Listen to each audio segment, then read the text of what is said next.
Good evening, good morning, good night, good afternoon, and other potential times. This is we're finally back. We're finally back to do a Symposium podcast episode after Phil escaped me for so long. I've been back in my cruel tentacles to extract information. And today we're going to talk about evil today. What is evil really? It's a question that really is in all of fiction, I think. Like, evil is what shows up in any fiction. Is it a mundane thing? Is it a disease of the spirit? Is it an alien thing? Is it a force? Is morality binary? Or is it none of these things? These are questions we're going to answer today. And today, to actually talk about things, I've brought with me reasonable, intelligent people who can actually talk about these things. So I have brought Seder, our brave father figure slash mentor that leads us through the darkness. And I brought Jacqueline Brick, like me, a younging who, but unlike me, she's a younging who does things, and Victor, a friend of the show who makes better podcasts than I do, and and. And that's what we have. We brought the gang together. The family is back, people. We're going to talk about Mage's 20th anniversary Book of the Fallen. That was my introduction. Talk now. Can I get a refund on Seder being my dad? Thank you. Can I get a refund on that, please? No refunds. None. No. You committed to that purchase. You committed to that purchase, and you just have to live with it. I didn't read the fine print. I'm so sorry. You should really read the fine print when you deal with the family. That's one of the lessons from the podcast. Oh, there are mind procedures all over that fine print just to make it seem unapproachable. So, we've been. That was my introduction. I tried to make it like artsy and cool, and failed. But I thought it was lovely. Excellent, thank you. You flatterer, you. But today, since we have a new guest on the show, I want you to talk about yourself. Sell the world on your greatness. Oh, thanks for that. Hi, I'm Jacqueline Brick, otherwise known as Jax. My pronouns are she, her, and good morning, good afternoon, good evening to everyone on the podcast and all the ships at sea. So I have been freelance writing since 2011. I was brought on to write with Onyx Path Publishing in 2015, 2016? Something like that. Yeah, and I am a game designer. I am a freelance writer and editor. I have won awards for my work. I won a Golden Cobra Award in 2016 for a LARP I designed. The Vampire 5th Edition, which I wrote the safety rules for, won an Origins Best Game of the Year 2019 award, in part because of my safety rules. I helped Cult Divinity Lost win a Silver Emmy for Best Writing because I edited the English edition. Yeah, I am a game designer with deep roots in what Clementine Morrigan refers to as madness. I have ADHD and CPTSD, along with a bunch of comorbid disorders, and I write a lot of stuff about how trauma affects us, how we can heal from trauma, how we can deal with trauma, how trauma can break us, how trauma can make us. Trauma is one of the parts of my brand. And exploration of trauma is really important to me. My boyfriend, Ian Watson, who is the social media manager for the Onyx Path Publishing. Hi, Ian. Once described my brand as being, what was it? I think it was trauma, Rocco's Basilisk, nuclear weapons, and the state of Delaware. So you can tell state of Delaware. Yes, because that is where I was born and raised and went to university. And I care very deeply about my tiny state. So if it shows up in a game in detail, I probably wrote on it. High five for small place people. I Hell live in yeah. Yes. I live in a small town, 24,000 people in the district of Norway. So I know the feeling of living somewhere that gets just poofed to that by arrogant capitalists who have sucked all the money for themselves mostly. Um, so that's Yep. a thing. We're talking so great things all around is what you're saying. Yes. This sounds great. Lovely. Yeah, it was Jax's work on Cult that had impressed me into, or I should say, impressed me enough to invite Jax to work on the Book of the Fallen, because and we can talk about this later, but that was a book I didn't trust anyone else to work on for reasons we can discuss during the podcast. But when I was already familiar with Jax's work from her blogging and from social media. We'd known each other on Facebook for a few years, Yep. but when I saw what Jax could do and how Jax did it, I'm like, okay, I trust to work on this book. This is as much of an endorsement as you will ever get in this profession, I believe. Yep. You should. This will be like you can get awards and everything else, but that's the endorsement you should carry with you. In my humble. I mean, it's opinion. certainly an endorsement I carry with me. Just Like, collecting endorsements left and right. I like Seder and we're buds, but I think I'm still gonna carry my Silver Any a little closer to my Yeah. heart. Well, yeah. you being an award-winning writer and stuff. Yeah, I that mean, sounds very reasonable. And Like, The no, Any is a big deal. yeah, well, that's all true and Yes. correct and factual. Excellent. So. Since I tried to be professional this time, I wanted to talk about different parts of it, and I talk about different parts of the book in sort of in an actual order with like a coherent red thread and stuff. I mean, Hooray. these are very foreign concepts to the show. Anyone who's heard this before, it's usually angry Freeform. ranting. It's usually It's usually a lot of It's angry freeform ranting. sentence. So I wanted to talk about what really is at the core of the book first. Get to the juicy stuff immediately, and it's the concept. It's evil, because not only Phil, I think you wrote kind of what I in a lot of ways think is like the best like RPG. Like, okay, this is what the author has to say before we get to the fun stuff. Your evil is not a toy, like author's preface. I think that is like it was great. It summed up everything that this was going to be, and all the different kinds of evil that's going to be discussed. So I want you people who have written here, and I actually have to reveal something to the world, because this is the first time I've almost been relevant, was that I actually, for like 5 seconds, were in the brain trust of this book. I actually almost contributed something. It's very great. Yeah, the things that you and I had talked about will wind up in Fallen Companions.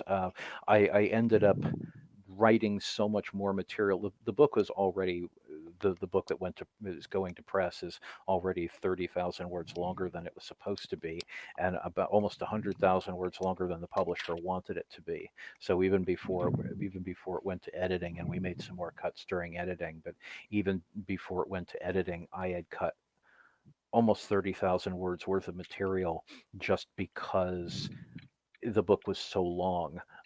And also because there were some tonal differences there was a particular focus I wanted to have on the book. So there were some things that I said, I'm just going to save this for later. I'm going to do a Storyteller's Vault book with the with the overflow, and there were a lot of things that I wanted to start pursuing that I would start writing and just go, there's no way this is going to fit, and I just set it aside.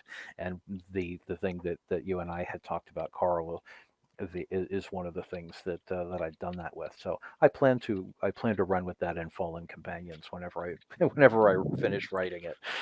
Yes. But you were part of the brain but trust. for a Actually, all fleeting three of you moment. were part of the brain trust, as I recall. Yeah, Can't all of believe them you were. didn't ask me to write on Fallen Companions, Phil.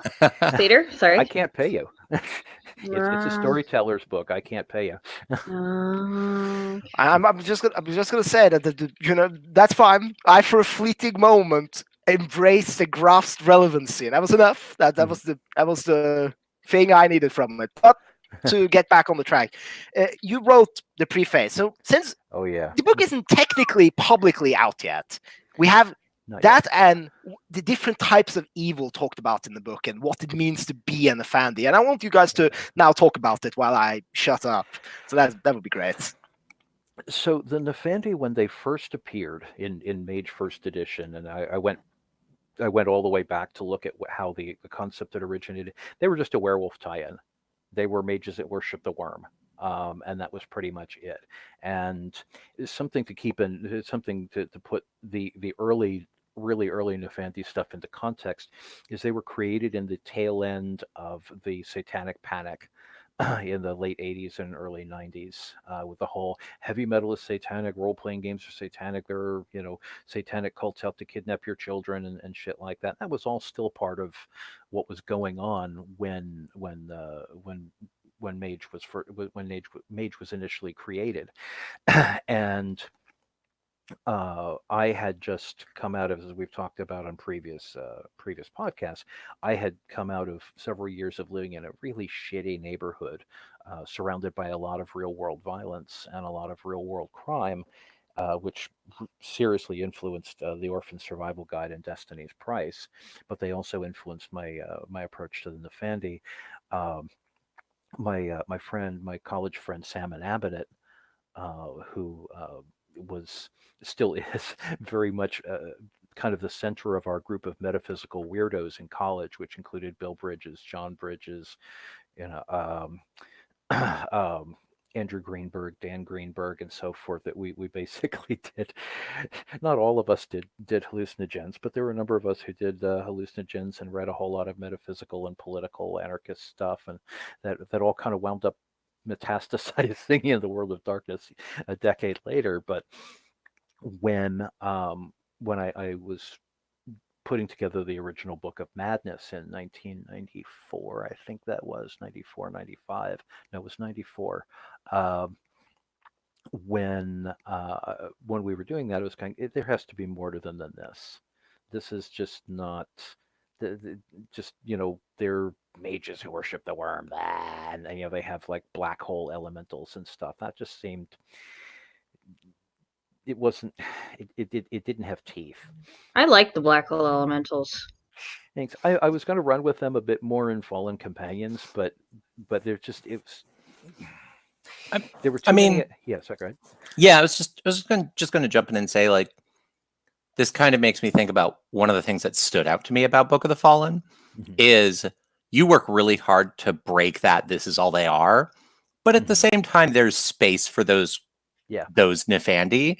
And the thing that I always got whenever I tried to bring up sort of nuanced character concepts with any of the groups in online is the Nefandi are primordial, the Marauders are dynamic, the traditions are questing, the technocracy is static. And I liked that you dealt with all of those within the Nefandi. And you twisted that. Like, there's a place now, I feel like, for the black hole elementals, and not the worshiping the Wyrm, but pretending to worship the Wyrm to consume it. I'm sure this isn't the first place that idea came in, but you developed it so nicely.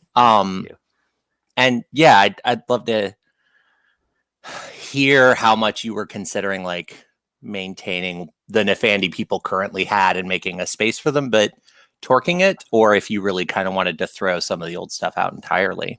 Oh no, I wanted to leave space for whatever works for people.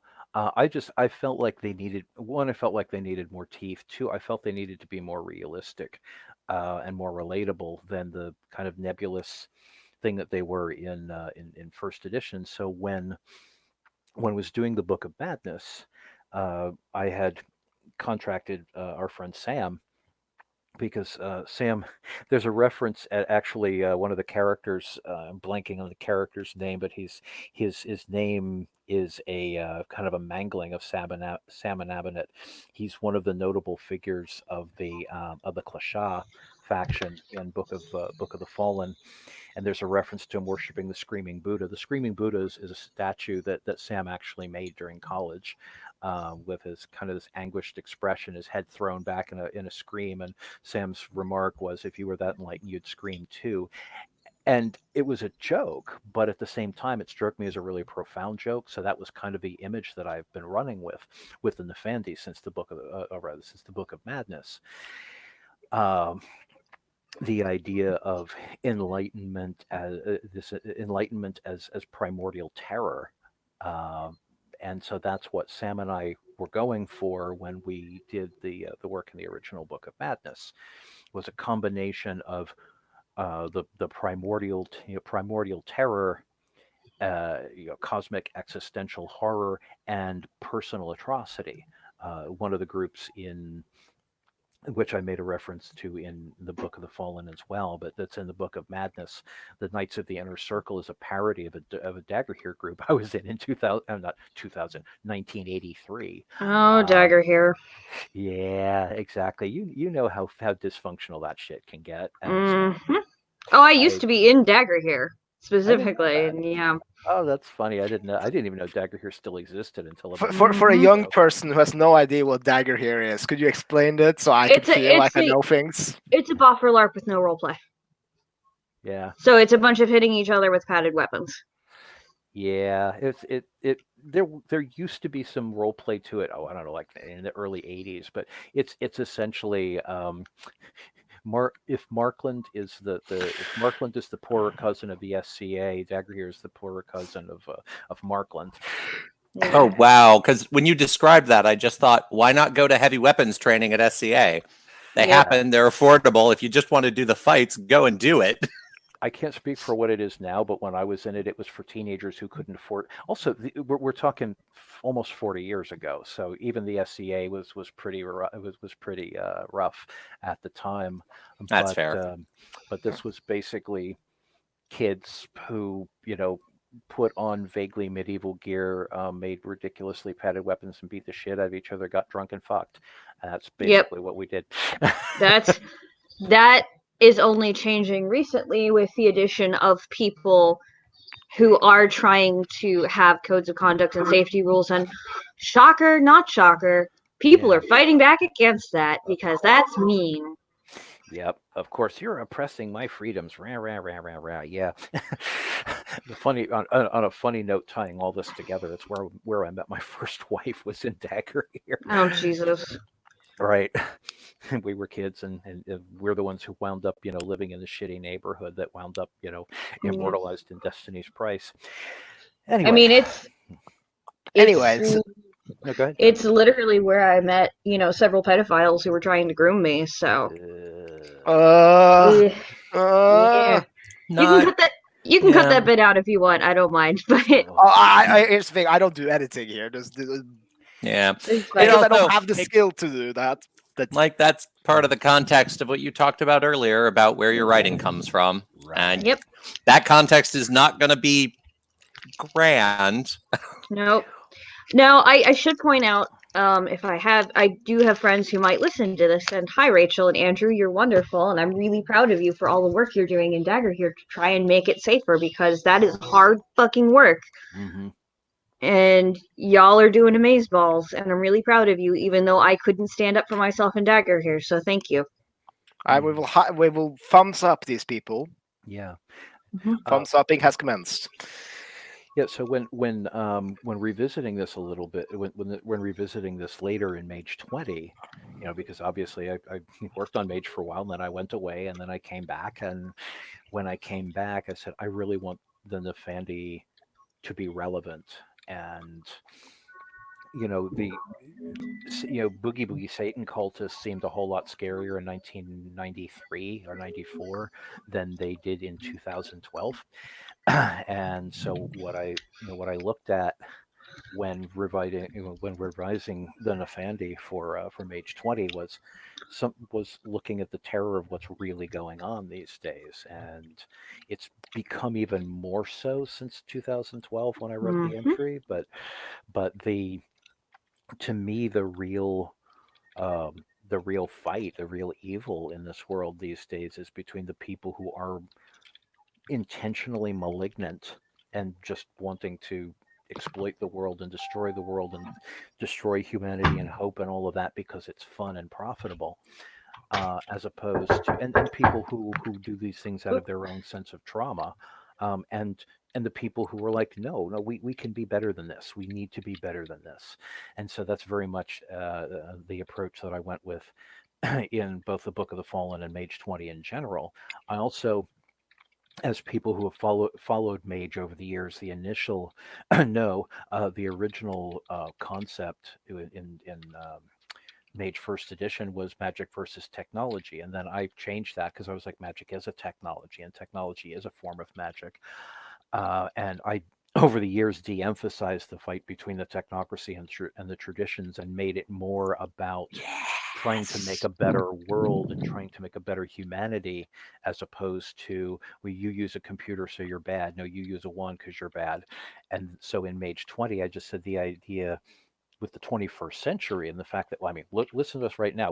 We're in 4 different places in the world in the same room, and people will be listening to this on their phones. This was absolutely inconceivable in 1993. So basically, Distance doesn't exist. Yeah, and this is what we're doing right now is magic. And factually, and you can see this in books like Eric Davis's book Technosis. The growth of information technology has been deeply intertwined with magical, metaphysical practices from the beginning. So when I approached Mage 20, I said it shouldn't be about magic versus technology, because there's no fight there. It should be about extinction and corruption and exploitation versus survival and progress and betterment. Can I interject here real quick? Oh yeah. I'm sorry, Phil. The technocracy are not villains. I mean, high five, my girl. I grew up in Delaware. I literally grew up surrounded by the technocracy, surrounded by the black suits and the iterators and the progenitors and even some void engineers. And I'm like, most of them just want the best for people. Yep. Like, well, Yeah. I mean, there are certainly villains in the technocracy. I mean, sure, but there are also villains. There are certainly villains in the traditions too, and we talk about those a little less. We talk about those a little less because when we tend to talk about villains and mage, what we talk about is the traditions versus X, not traditions versus traditions. Well, I'm usually I like to think that I'm on the forefront of trying to change that conversation, because to me the traditions are worse than the technocracy, actually, because I will place my pitch. Sorry. My husband, who is also autistic, and I think this might be sort of like an autism ADHD thing, is the technocracy are offering a stable, consensual reality where everybody knows the rules of reality. And for people like us, people who have autism, people who have ADHD, it's so hard to know the rules of reality. It feels like they're constantly changing. So I sorry. Let her finish. Yeah, so being able to have the technocracy go, no, these are the rules of consensual reality. These are the rules which we all abide by. To me, is not scary at all. To me, that's like, oh wow, you're just making my life so much easier. Thank you. High five. I will say one thing that I think is interesting to explore, and it works a lot better when you have the historical context of when, go back to the Order of Reason, when they were fighting the monolithic oppression that was coming from people who ended up turning into, the modern traditions, is everything you said is absolutely correct.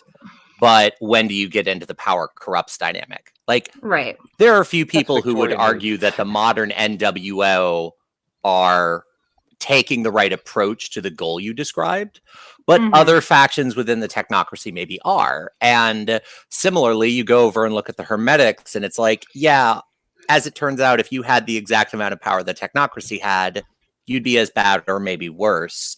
I feel like M20 actually hit that tone really nicely. So I like I like dealing with some of the villain themes that were originally seeded Oh, in the sure. technocracy, but I hate them being the whole thing. Agreed. I like shaking that up and shattering it and only having fragments of it left in certain corners. See, here's Well, my what- thing: is the Syndicate I am willing to just have the Syndicate be villains because, in a lot of ways, the Syndicate are so on the one hand. Okay, so let's discuss very quickly before we go into Nefandi again. The Syndicate are on the one hand an anti-Semitic stereotype, right? Mhm. They're the big bankers who control the world, and I mean, there's a certain amount Oh, of they are. anti-Semitism. Yeah, Yeah. there's a certain I amount love of the Syndicate, but they totally are. yeah, there's a certain amount of anti-Semitism in there. On the other hand, currently there are themes in the Syndicate that resonate with daily life, like there being billionaires that control much of the world's wealth, and that has nothing to do with anti-Semitism at that point. So they're in this weird sort of gray space, which is fun, but also like there was something I read recently. I think it was the actual Time of Judgment book for Mage, where they're like, in the technocracy section, where they're like, sometimes strike teams led by charismatic Syndicate agents, and I'm like, has there ever been a more sarcastic phrase written than charismatic Syndicate agent?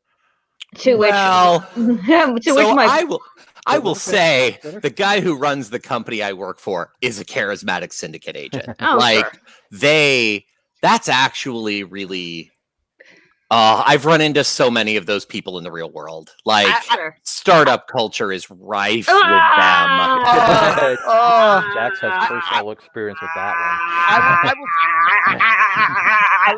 a lot of pain was heard in that Mhm. outburst. I One of the- mean, very understandable pain. Well, that was I thought we were going to wait with getting a bit political, but I was going to point out with anti-Semitic stereotype is that historically and currently, which might come up in the discussion, the family discussions, is that the extreme right have actually been very good at appropriating leftist ideas and then taking a racist spin on it. So it's not billionaires who control the Yep. world; it's those damn bankers. Banker- Yeah. Yeah, bankers, quote unquote.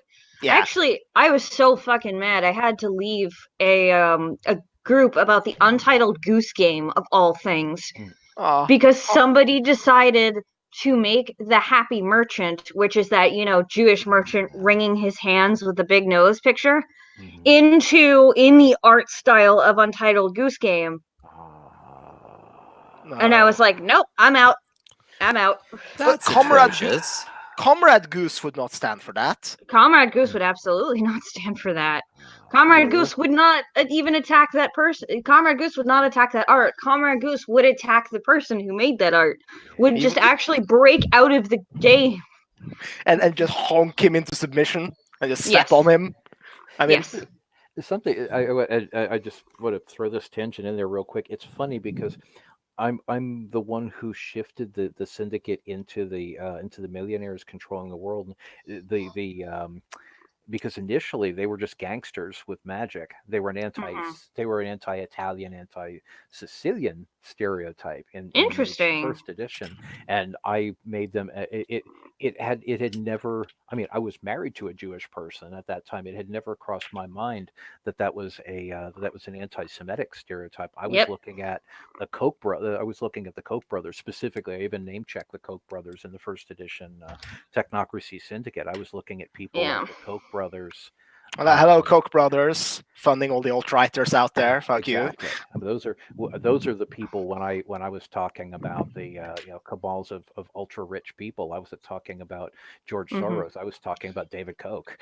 Well, the It hadn't even occurred to problem. me until you mentioned it. Yeah, the problem is whenever you get a big conspiracy of wealthy bankers controlling the world, it's almost always going to be read as anti-Semitic because that stereotype is so pervasive, Hmm. which has actually been a huge problem for Jewish anarchists recently.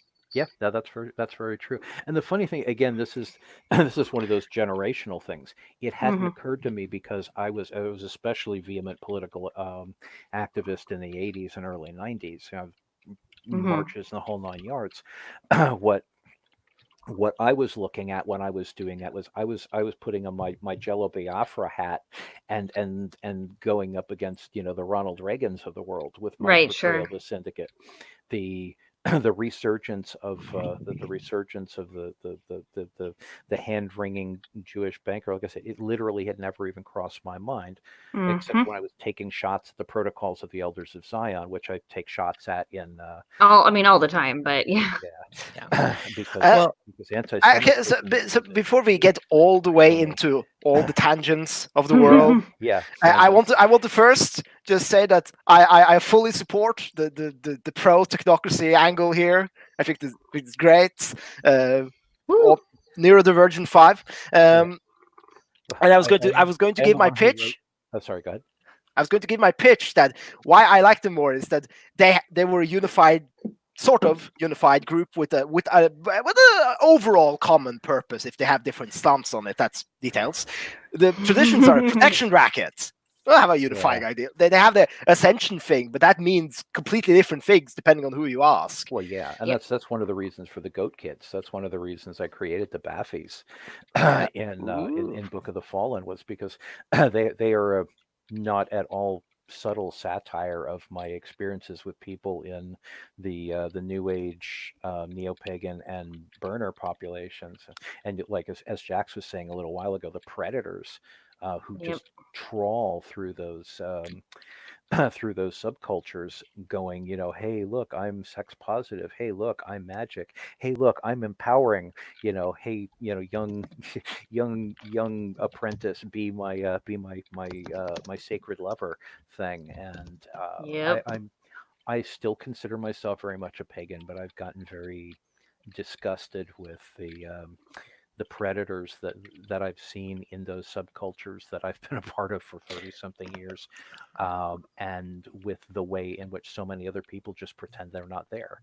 Yep. There's a yeah. neo-pagan group that Sandy and I used to belong to that we no longer do, because the people who are in charge of it now groom teenagers, Ah. and Oh, we keep going, why are you people still paying any attention? Why are they here? Why are they not? And people are like, well, they do so much. I'm like, they're grooming teenagers. And I we've have a had a lot of sim. Yeah. falling outs with falling outs with old friends over that. I And have had a similar like experience in reading this book, but not with Baffis, but with Hobbes because but might be because I was sort of involved with the Hobbes a little bit, but I with- was too. yeah. yeah, The Hobbes. Hobbs. So But the Hobbs are fun because before you go into your story, the Hobbs were actually written by Phil, but they were written based off of my experience. Yep. So that was really fun. Yeah. The reason why I can relate to the Hobbes is because when I was a wee younging, Hmm. than more than I'm now, I was a very angry atheist. Okay, and you know where this is going. You know where this is going. Okay, Yep. because when you're young and white and in a well-off part of the world, okay, it's very natural for many of us to become atheists. Not because we need to. It's the opposite of need, actually. It's because our life is so comfortable that we are like, oh yeah, we don't really need religion. We don't have that need in our life. We don't need that spiritual thing because all our needs are met and all that shit. So it's more like, oh yeah, we can be reasonable and logical. Right?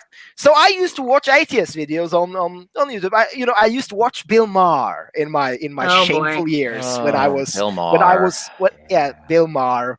He's climbing down the trash ladder every day, even further down. But I used to watch people like Bill Maher and Richard Dawkins, and even but Dawkins. yeah, and all of those people, right? And here's the Dawkins thing. has one good idea and has pissed all over it for 40 years. Sorry, go ahead. Yeah, I mean, yeah. I like the one thing that Dawkins did that I still like is his rant about Old Testament gods. And that's fine, but beyond that, I was going to get to the point where this was a shift, and I blame one thing primarily, but I blame Gamergate for this. Screw you, Gamergate. You hate mob. Was when the atheists suddenly went from okay, let's now bash religion to now okay, those SJWs and those feminists. So all like most of the notable, or several of the notable atheist pundits became weird alt-righters because they ironically deployed a lot of the argument styles and ideas of apologists, which they so deride in general. But instead about God, it's about feminism, the great scourge, and Anita Sarkeesian, and they're coming for our games, and I have to share my comics with girls. Those people, and I see them in the hubs. That's where I see them. I see those people there. I see them lurking there. The other thing about that, and kind of what we were talking about earlier with the syndicate, there's an idea that I've tried to fold into my idea for the Nefandi. I haven't used it in the game yet, but the idea of like a societal mind procedure to basically poison a concept. The concept of reasonability is poisoned. You can't engage with it. Is there a healthy way to engage with reasonability that acknowledges emotion as well? Sure, but as soon as you bring it up, everyone's red flags go off, understandably so, and it becomes poisoned language. The whole, like, you can't engage with, super rich, powerful people controlling the world without hitting anti-Semitism, but there are dynamics of billionaires controlling the world. So, like, how can you tell the anti-Semitic person from the person commenting on, the Kochs or Bezos? Or Bezos, etc. You can't. And I can't help but feel like not everyone, but a lot of people poison ideas on purpose. And I see that in a lot of the groups in the Nefandi book. That's like on one hand, they believe it, but well, I mean, that's rational. exactly that is exactly one of the points I was wanting to make with the book, was the way in which people take ideas and poison them, and turn what seem like reasonable arguments into weapons, and into toxic sludge. Yes, and that's one of the great things about the book. I usually, like, we talked about like how the meta plot of Mage has changed from magic versus technology because it's outdated, and it's now become hope versus despair in a lot of ways. People who just tear shit down, and people who try to build something better regardless of where they stand paradigmatically. And I really enjoy that change. I personally have a very different spin on this. I say that meta plot has become fuck the alt-right. That's my idea. I know it's very simplified, and you don't have to confirm that that's what it is, but we know. We know what it is.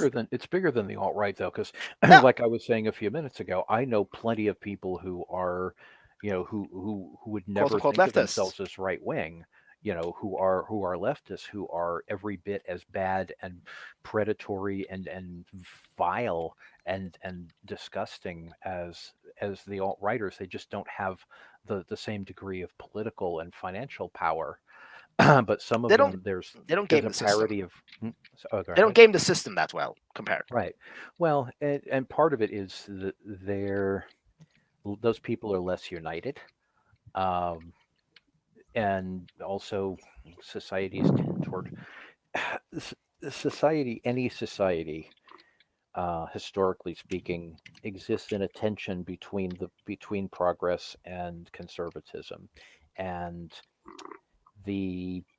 many of the tensions within societies exist between how much progress and how much conservatism, and how radical the thrust in either direction will be at the time. But that could get really esoteric. One of the things, as Jacqueline mentioned a few minutes ago, Jacqueline's experience with some folks in Silicon Valley, and some of the things she told me, which horrified me when I heard them, had inspired the Hobbes, as well as the books Dark Star Rising by Gary Lachman, The Dark Net by Jamie Bartlett, and especially Kill All Normies by Angela Nagel rather, sorry. And reading those books and hearing about the stuff from Jax, I was just like, and also looking at the manosphere shit. A good friend of mine, who is still unfortunately dealing with a really super ultra toxic ex-husband, who is basically lost his mind, soul, and decency to the manosphere. Seeing all that, I was like, this has to be in the book. And when I was, Jax and I were talking earlier about Zalgo and the combination of Zalgo and Roko's Basilisk and all of that. It's just like, okay, that's where the Heralds of Basilisk came from. Just sort of God fight, God fight, God fight. God fight. But we should probably go back to what you were saying, trying to keep Yeah. the We were about what conversation is organized. evil. Well, like I say in the book, and there's for people who haven't read the book yet, there's about 4 pages worth of discussion of the question of what is evil, because it's defined differently by different people in different situations. So I address existential evil, natural evil, theological evil, and so forth. My personal belief is I consider evil to be willful malice, to be, yes, I know this is going to hurt you. I don't care. Yes, I know that this is going to be destructive. I don't care. I think that's okay. I have the right to do this. That to me is evil. It doesn't matter whether or not there are God forms attached to it or whether or not there's a political agenda to it. The yeah, I don't care.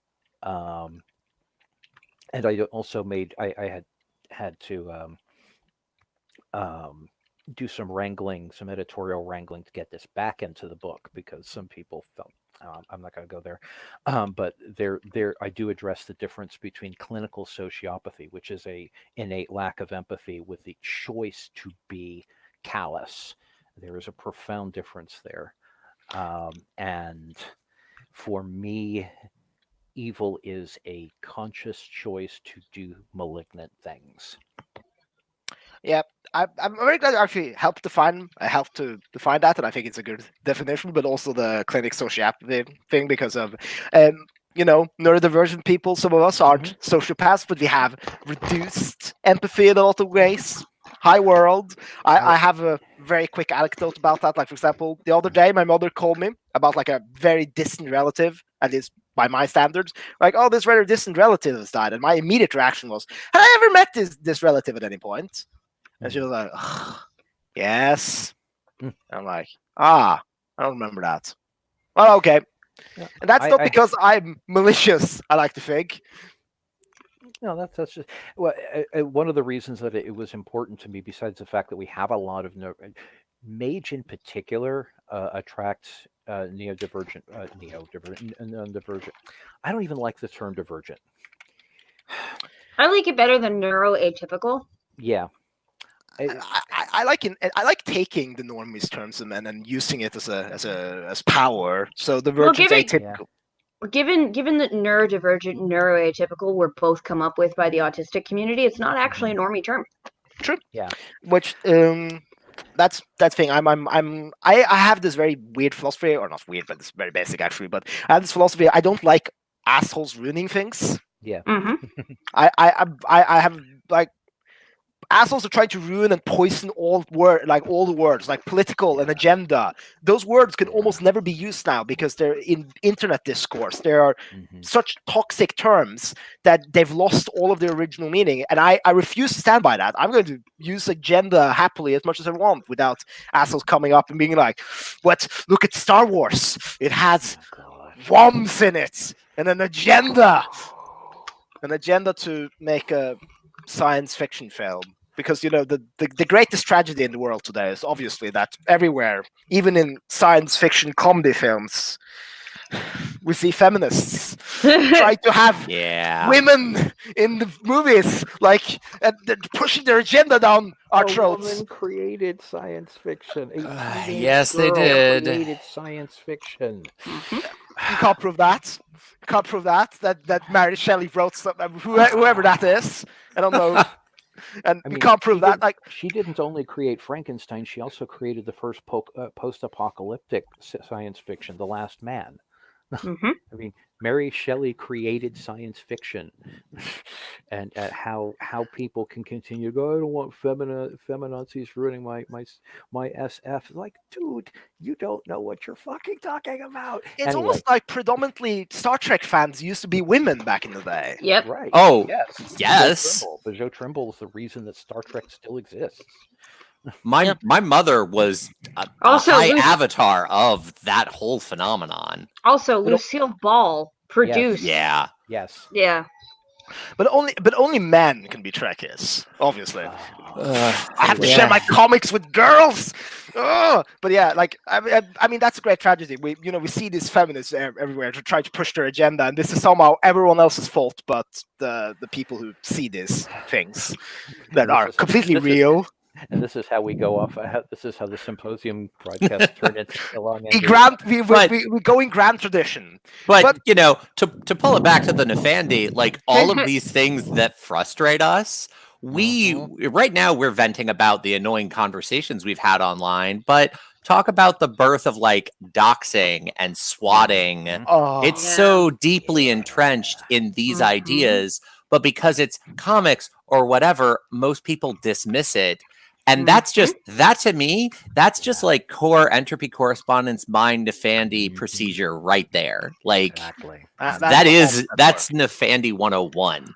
And I was looking at my layout that I had so professionally made with actual words in it and stuff. And the next point of the layout says talk about the new factions, and this is a very good way to start with that because we have already talked about them, but now we can introduce them because I have to say that the family back in the day had few splats.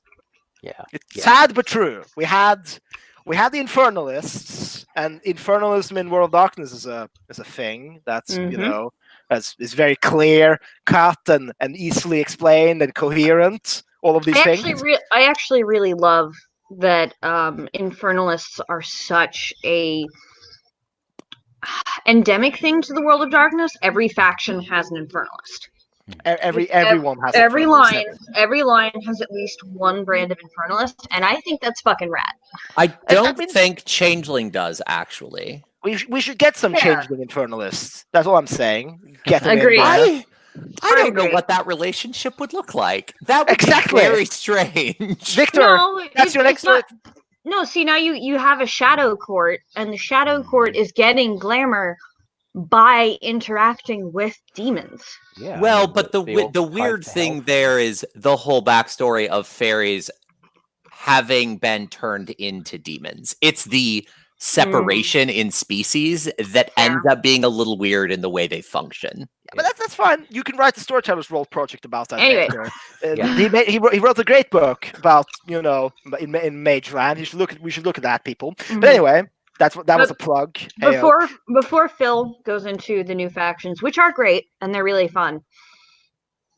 The Nephandic Trinity is one of my favorite sort of splats, and I find myself being extremely attached to the Klasha. And the Klasha actually get a definition in this edition, which this is one of the points where Phil and I differ, because Phil was like, yes, Klasha actually means a thing. I'm like, no, Klasha is the first sound that came out of the first Klasha's mouth after they came out of the call. I love it.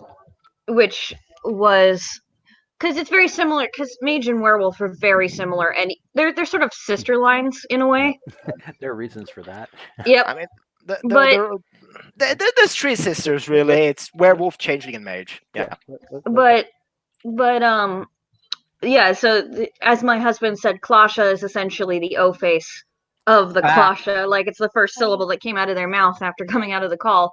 So, but I am personally, as somebody who struggles with dysregulated emotions and heightened sensitivity to the world, very attached to the Klasha. Because Klasha is what happens when somebody is essentially... Klasha is emotional dysregulation taken past 11. Klasha is what happens when you have no regulation at all. Do not have coping mechanisms, do not have anything. Klasha is that madness, and that madness left to go that madness used to harm other people without any sort of self-awareness, I guess. And it's important to note when I talk about madness, I'm using Clementine Morrigan's definition. Clementine Morrigan is a zine writer from Toronto who lives in Montreal currently, whom I love because the way she addresses trauma and survivorhood and all this other stuff is incredible. And the way she defines madness is this sort of stress that comes out of having been harmed and this reaction to a harmful situation that is not allowed to have words and so has to be expressed in different ways. And the Klasha, in a lot of ways, are madness, but then since you're responding to a harmful situation, you are responding to that situation by trying to harm others back, as is your right. And I find the Klasha struggle particularly relevant to myself. So Thank you. And Jax, if I ever end up actually doing the Mad Mask, let's do that one together because I cool. love what you just said. Okay. Thank you. You're And welcome. I wish I'm going to invoke the ghost again, but I wish that I wish you and Coyote could have talked because I think you would have had a lot in common, and that I think you would have had a lot of agreement. So Well, I thank you. appreciate that. Thank you. Yeah, because what you just said was awesome, and I wish we had talked about that when I was writing it because I would have incorporated more about that into the Book of Madness. There were some of the, I mean, rather the Book of the Fallen.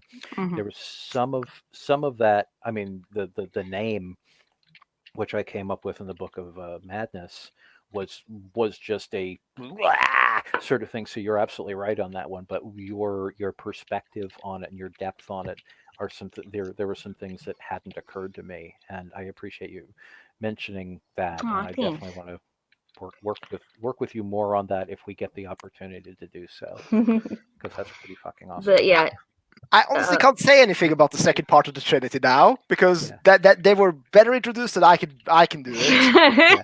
It's coming here, just out hosting me. Great stuff. I mean, that was really great, and I think that sums up the Clashville, the second part of the Trinity. And we've already talked about the Malfians who want to eat the worm. The poor Yum, worm. yum, yum. He gets trapped by the Weaver and everything, and then he's going to just get eaten by a bunch of Afandi. He never catches a bread. He is my Greg? son, and I love him. So, Jax, you started to say something. What was that? So just a quick side note, because we're plugging things apparently. Go read Clementine Morrigan's Fucking Magic. It is a 10-part zine series about her struggles with trauma and survivorship and kindness and anarchism and whatnot. They are wonderful. They are an incredible person. They also do tarot readings, and they are incredibly empathic and wonderful, and just sort of a joy as a prophet of madness. So go check their stuff out. There's also a plug for their stuff in the Book of the Book of the Fallen. Yeah. So yeah, it's still in there. Yeah, there was Yeah. there was a huge like 7,000 or 8,000 word mediography. resource. Yeah, and that ended up being cut for space. But the suggested sources that Jax mentioned are in a sidebar in chapter 7. We were able to retain that. Yep. No, I really like it's interesting because one of my suggested sources for dealing with trauma is Dictator Style by Peter York, which actually has nothing to do with abuse or trauma specifically, but what it is about is how dictators take the national abuse of their people and how they frame it in their own palaces, because the homes of dictators and fascists look more like hotels than anything else. And you get sort of Dictator Style gives you sort of this image of the abuser as opposed to like how to deal with the trauma from abuse. And it's really interesting because the TLDR, the book is about the abuser's facade, and it's very worthwhile. Thank you. There was something, and I'm still angry. I don't even remember if it was Time or Newsweek, but it was one of the big, one of the big media things when venues that when Trump was running in 2016, they did like a special edition. They said Donald Trump presidential glamour. And I was like, first of all, just using the word glamour is a lot more profound than you think it is, Mhm. because that's literally what he's doing. There's a fascinating and infuriating book on that, by the way, called Dark Star Rising by Gary Lockman, which I mentioned earlier. And believe me, if you, well, I just say read it. But one of the many reasons I am still angry about that almost 3 years later is because they had attached themselves to what Jack's just mentioned, the image of the would-be dictator, and said this is what a president should look and act like. Yep. And I was like, Mhm. no, this is what a dictator looks and acts like. Mhm. You're helping him. And that goes right back into the Book of the Fallen, that whole you're helping him, the idea of the Drigvati, the people who are the flying monkeys of the abusers, the people who they themselves may not choose to be abusers or even see themselves as abusers, Mhm. but who help the abusers along. And obviously abuse is a major theme in this book. It was one of the things I used to frame it. Something we were talking about before we began the broadcast, which is I want to mention this during the podcast, is it was important. Several things were important to me with this book. Um, the first one was not to glamorize these people, because when you're dealing with an interactive medium, you are inevitably inviting strangers, because you never know who's going to read it or who's going to play it. You're Mhm. inviting strangers to go, you're a fill in the blank. Ain't that cool? And I've known enough people who either could not make or would not make the distinction between their fantasy self, their fantasy aspects, or who felt that their fantasy aspects were more attractive than Mhm. their actual, whatever their physical selves, their physical aspects, or who took them as role models, or who just plain didn't care. The people who, as we were talking about earlier, would use groups like LARP groups or pagan groups or religions to groom people for their predation. And I said, I do not ever want to inspire people to do these things, because I've known people, and that's part of what I wrote about in the book's preface, is I've known people who have formed cults. I've known people who've been in cults. I've known enough people who have been involved with whether they were actual black magic groups, or whether they were just political groups or sex positive groups or poly groups or kink groups or whatever, who use those things as venues for predation. I said, I know that there are some of those people are going to be reading these books. I do not want to give them a toolkit, and I do not want to inspire people to be like that. At the same time, I've also been doing this job long enough to know that what I want is ultimately meaningless. People will take from these books what they will. So I had to be very, very careful in the way that I presented and phrased things in this book, which is one of the reasons that I wanted Jacqueline in there. Jacqueline on a number of levels, and my brain trust, which is, all of you know, all of you who are in this broadcast know, but people who are listening, I put together brain trusts for oversight on all of my projects, because I don't want to disappear up my own ass. I do not want to pull a George Lucas and figure that I know what's best for everything. I want to get other people to call me on my shit while I'm working on it. And if I'm making a mistake, tell me. And I recognize that, to a certain, I have a responsibility, as an artist and as an artist and a media creator. I have a responsibility for what I put out there, and at a certain point, I can't be responsible for everybody, because there are going to be the people who don't care that Mary Shelley wrote Frankenstein. Fuck it, women don't belong in science fiction. It doesn't matter what you actually write or what you actually put. They're going I to mean, put their own spin on it. they're climate change deniers who are werewolf players. Right. I, I, I It's mean, so wild to me. oh, I see what you did there. Yeah. Heyo! Yeah, that still blows my mind. Like, I don't. Werewolf. Yeah, and for Book of the Fallen, like, how do you thread the needle between knowing that the people who are climate change deniers and werewolf fans are going to look at this and not be like, oh, that looks like fun, I should do that. Like, it does not read in any way like, oh, that looks like fun, I should do that. But it's so easy to get into this mode of like, do I even create? Is this even okay? What's happening? And I just don't even remember feeling like that even 5 or 6 years ago. It's yeah. The internet has opened our eyes in a lot of ways. Yeah. And, you know, the internet, the real Ascension War battleground. What I was going to say before we get all into that is that I've kind of scheduled that the greater debate about the Nefandi and playing and stuff a little later, because we do have our newcomers, the new factions to discuss, just so we can get them out of the way before we get to that, please. Yes. So we've already mentioned the Baffies, we've mentioned the hubs, but we haven't really explained what they are, because everyone here was either writing or in the brain trust. We already know. So I like for to kind of leave those things nebulous, just because I figure if we tell people too much, that they'll just go, oh, well, I don't have to write a Well, book. Phil, why don't I go refill my drink and you give them an elevator pitch? Okay. elevator pitch, don't get into details. I will now shut up. So It's very hard for Sater to not get into details, which is why I'm saying elevator pitch. that should be detailed enough for Yep. Sater. Yes, so like tweet length, like 200 and something characters, however long tweet, 280 characters, go. Yeah. Go.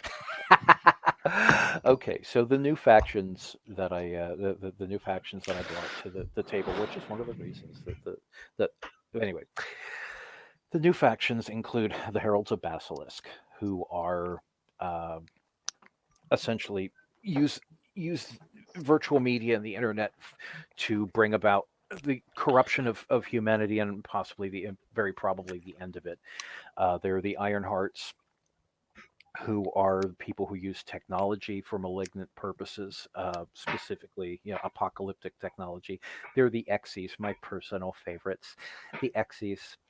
I want to bring about an extinction level event. No, it should be my extinction level event, not your extinction level event. I get to end the world, not you. Zombies are better than covering everything in acidic strawberry jam. Yeah, I That's had my- I had so much fun with the Xyz. If for no other reason than the Xyz were sort of my satirical take on why so much weird shit happens in the world of darkness. Oh, well, it was probably these folks over here who are trying to bring about this apocalypse. But we shut them down. No, there's other people trying to start an apocalypse, but we shut them down. They're the Baffies, of course, who are the heralds, not the heralds, or rather the where's the whatever, Baphomet. There's a whole dissertation on Baphomet itself, the godhead of Baphomet in the book, for no other reason than because Baphomet has ironically become the sort of the poster child of modern Satanism, even though Baphomet is not a classical, not mentioned in any classical demonology. It's a modern concept. But there's a whole thing about that. But the Baphies, so good. Baphomet really is just he's kind of like the dude in that movie. Yeah, except he's a rather malignant dude. Well, I mean, he's just like, he's suddenly popular now for some reason. He doesn't know why, but he goes with it. Well, Eliphas Levi, and I may have mispronounced his name, but Eliphas, I think, Levi, created an extraordinarily charismatic cartoon. I know. I have I have a hoodie and a T-shirt with him on it. Well, them. Baphomet is them. There are the excuse me, and there's the Mammonites. The Mammonites are essentially, yes, I'm rich. That means I can do whatever I want. It's sort of a combination of the Jeff Bezos by way of the Marquis de Sade. And that was kind of a combination. That group was inspired by a combination of the people who use wealth in abusive ways and the philosophies of the libertine philosophies of the Marquis de Sade in books like the Thousand Days of Sodom, where people who are so rich and so decadent two people who are so rich and so decadent, the ability to abuse and destroy lives they feel it's their right and it's their enlightenment. So I ran with that in that group as well, and I had initially I wanted to bring these groups in partly because I feel that they're a commentary on what's really going on, as opposed to, oh look, another bunch of Satanists, blah blah blah, or oh, the Cthulhuoid mad things, and the worm followers. They're not particularly scary. A number of people said back before Mage, even when Mage 20 first came out, but before Mage 20 came out, said that they felt that Mage was really dated because there are so many of these things that were part of the early 1990s Mage that are not relevant to today's world. And as people who've read Mage 20 know, Mage 20 is a full update. It's not just a greatest hits collection of 1990s stuff. It's a new edition that deals with our here and now. And with the Book of the Fallen, I wanted to address Nefandi as the here and now, not as a bunch of early 90s metal throwbacks. If for no other reason, the early 90s metal throwbacks aren't dangerous. People who will dox, or people who will destroy people's lives just because they can. That's current events. That's our governments right now, and I don't just mean the U.S. I wanted to address what's going on now, and also, as I was saying a little earlier, I wanted to make this one of the ways in which I wanted to address the conflicts and the fears that I had about doing this book in the first place and glamorizing this kind of shit is I wanted to make it absolutely clear that this is a book about abuse from the perspective of people who are abused, not from one that glorifies the abuser. The preface talks about that explicitly. There was a prelude which we ended up cutting, which I'm not surprised that we ended up cutting. I sort of wrote it to be cut, but at the same time, there's a part of me that wishes I could have left it in because it made very disturbingly explicit the theme that we are dealing with abuse from the perspective of the abused, not the abuser. It was rough. It was very rough. Like when I first read it in the Brain Trust, I almost said, I don't know, man, this should be pulled back. But I also sat there and thought, this is really important. This makes a point.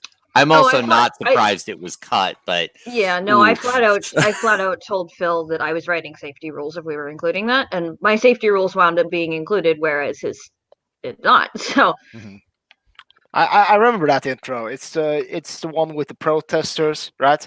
No. I meant no, the one with the protesters being eviscerated is still in the book, and that's actually based on a real event. Actually, yeah, that's the okay. I thought that was the one, the intro, but I might have been jumbled it around. No, the prelude was the prelude was from the perspective of a young boy whose mother was selling him out as a sex slave. Oh yeah, that one. Why? And telling him, I'm doing this to toughen you up because you're either going to toughen up or die because this is what the world is really like. And the inspiration for that came partly from a chapter in The Darknet by Jamie Bartlett, and partly from a real experience which I talk about in the preface, where a member of an old gaming group that I was in back in Richmond, Virginia, ended up, and he's still in prison and will be in prison for the rest of his life, thank God. Good. But he had convinced one of the members of the gaming group who joined after I left to rent her kid out on the internet. Oh, you mentioned this in the preface. Yeah. Yeah. And you also mentioned this in the Nefandi narrator. Yeah. Bit. Yeah. Yep. Yeah. That's an explicit reference to something that somebody I know actually did. It was like I said at the time. Like I said at the time, my problem with that is more than it being very, very disturbing, the fact that you were telling his story for him. Mm-hmm. That was my major issue with it. Yeah, that makes sense. Yeah. And what I wanted to do with that was, one, I wanted to just create a sense of utter revulsion in the Mhm. reader because so many people still think Success. cool. That you succeeded at that. Yeah. It really bothers me, and Carl and I were just talking about this earlier this week. It really bothers me when people look at the Nefandi and say, "That's neat. I want to be like them." I'm like, Okay. no. I- I'm gonna We put a get pin. I'm gonna put a pin in that because that is something I want to talk about. But go ahead, Carl. that. Then we get to it. Okay, I put it up on the layout now. It was going to be the last thing, but really, this is too much of a hot button thing. It gets up there. It's going over get political, yo. That was the next step. But okay, the Nefandi PC question. Okay, people have talked about this for years. Can Nefandi be played? Can they not be played? Why should they be played? Should they not be played? And I actually got a question from a friend of the show. He's a YouTuber person named the Hermetic Hipster. He makes some mage videos. They're pretty good. Got more Cool. views in this podcast, but whatever. He's one of my players in a mage game I do, where I'm currently tormenting the Cabal with evil squirrels. Good shit. Good shit. And it's that right before I throw all of the Book of the Fallen stuff at him. But okay, he was asking because this is his interpretation, by the way. This is not mine. He wanted, because I asked him if he wanted to ask Phil and you, Jack, anything before about the show and on the show, and it was, why are you so strongly against playing Nefandi when core consents of Vampire are just as bad? Now, this is not my question, but this is what they asked about that. Because people don't turn into undead super corpses. People do practice black magic. That's And why. And also, I kind of have to refute that premise because one of the core mechanics of Vampire is you need somehow to maintain your humanity or justify what you are doing and control it. Like, it is not, you are your darkest impulses, now play that to its fullest. The whole point of the game is... It really depends on which path you're on. Well, it does, but again, that goes back to the fact that the Sabbat weren't originally really supposed to be playable. There's a lot of why did we do a player's guide for this? And yeah, if you open that up as fully playable, it does compromise that, but that wasn't the original premise.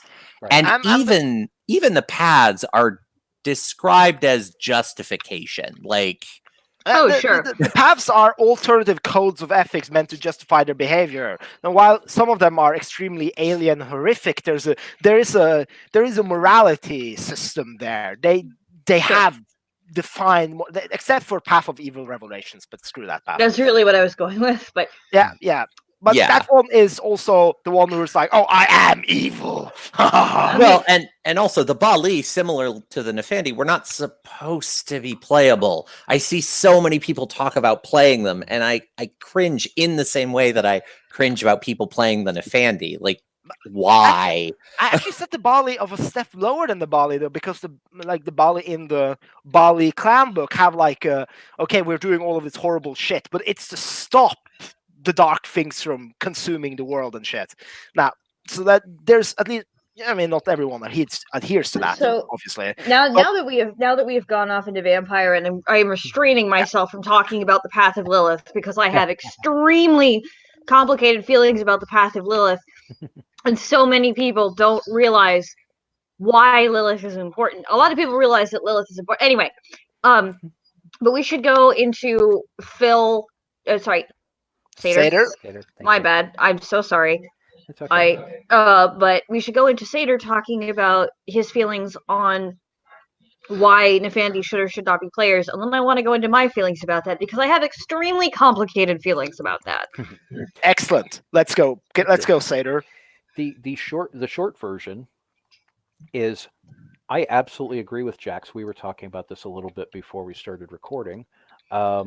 I absolutely agree with Jax that people who can bring a sense of respect and gravity and balance and understanding to playing Nefandi may be able to do that without being, without destroying themselves and their gaming group and the people around them.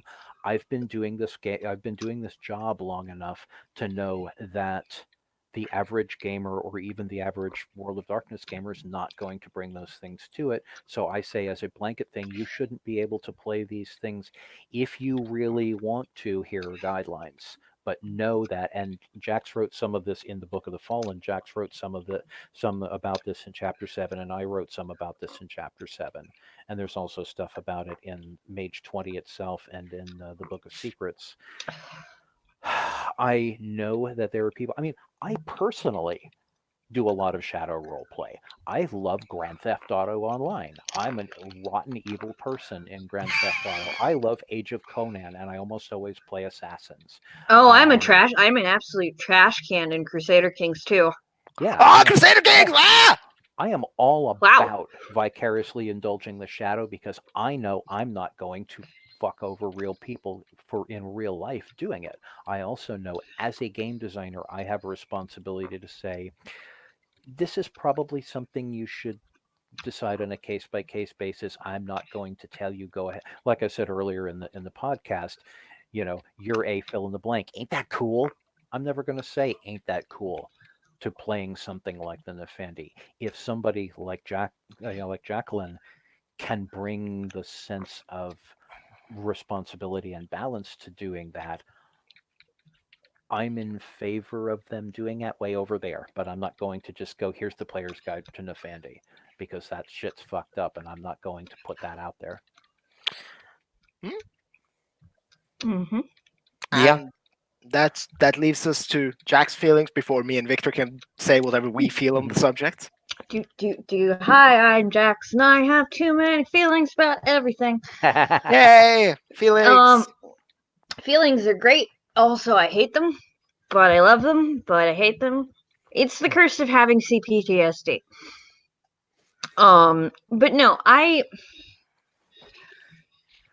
So, as somebody who has been groomed by pedophiles, who has gone through child abuse, mostly emotional, but who has gone through partner abuse, thankfully not with any of my current partners who are all wonderful, who has had all these awful, very,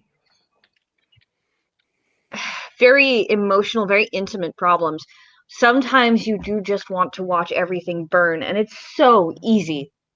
It's so easy to look at it in a fantasy and go, you know what, you're right. Especially if you're dysregulated.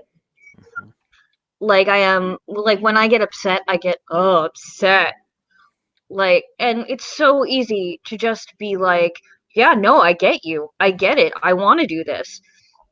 And while at the time I may mean it, usually I don't mean it, but the problem with the call is that when you go into the call and you mean it, you might not always mean it, but if you go into the call and you mean it, you're in a Fandy now. Mm-hmm. And the choice was made. Yep. And then now you're in a Fandus and you have to live with that. And that's hard. And like, so the people who I talked about when I talked about the Basilisk stuff to Phil, who then turned it into the Heralds of the Basilisk, I dated 3 of them. And they're about that awful. And the problem is they were all obsessed with Mage. Like they used it as a holy text. Oh, like God. they would assign each other different, different traditions, and they're like, no, we're not technocracy, we're, you're a celestial chorister and you're a whatever, and da da da da da. And I started hating it because, like, inevitably, I mean, I was dating these people, but inevitably they'd be like, oh, we don't really know what type of mage you are because you don't seem to have this sort of, like, intensity or sparkle that we do, so you're probably a sleeper. And I'm like, wow, that's yeah. you? So They didn't know you very well. No. I tried to tell them I was a changeling, but they were like, that doesn't mean anything. Oh, So, So instead, I'm like, all right, you know what? You're mages, I'm a Nefandus. Fuck you. And they're like, oh, Nefandus aren't real. And I was like, motherfucker, what? Oh, honey. So, like, that's when I got very attached to the Klasha, especially because while the Infernalists and the Malfeans, all very understandable, very regimented, very this is how you do the Nefandi thing, Klasha come to it in a way I think of as honestly, because it is this internal fire that everybody else is just like, this is weird or gross, and the Klasha only find, at least in Mage, and not in real life, honestly. I know more healthy people who would have been Klasha now than I know unhealthy people who are Klasha, if that makes sense. Mm-hmm. So, like, Klasha are people who struggle with madness, who struggle with trauma, who aren't allowed to have support systems, right? And so they protect Klasha. The Klasha ethos is protecting yourself from the world because everybody wants to put out this fire you have, and I get that. I get that a lot, and I think playing a Klasha who learns to heal, who maybe even goes through a reverse call of some kind, and that's something we don't really talk about a lot in Nefandi, although we do talk a little bit about it in this Book of the Fallen, is Nefandi can be redeemed.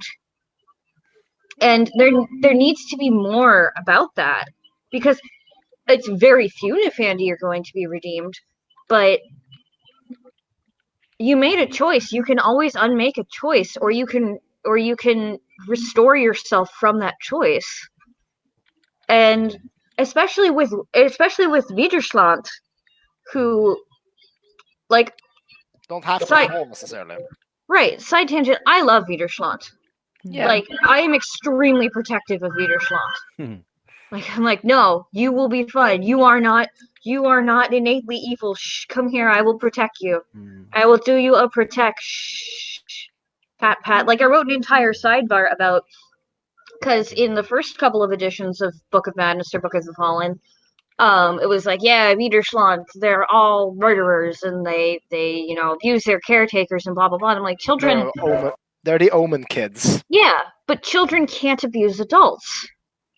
Is the thing, because they don't have that power dynamic. They can be stressful and they can be violent, but children cannot meaningfully abuse adults. In general, correct. I've kind of gone in when I was a kid. I kind of went sort of into that territory almost.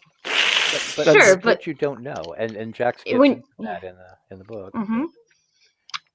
When you're a kid, the empathy. Do you know why children cannot be diagnosed with antisocial personality disorder? Because empathy is not properly developed at that point. Yes. Correct. Yes. Yeah. So the reason you can only diagnose antisocial personality disorder after someone is 18 is because that is when the empathy centers of the brain have started to fully develop, and they're not even fully developed until 25.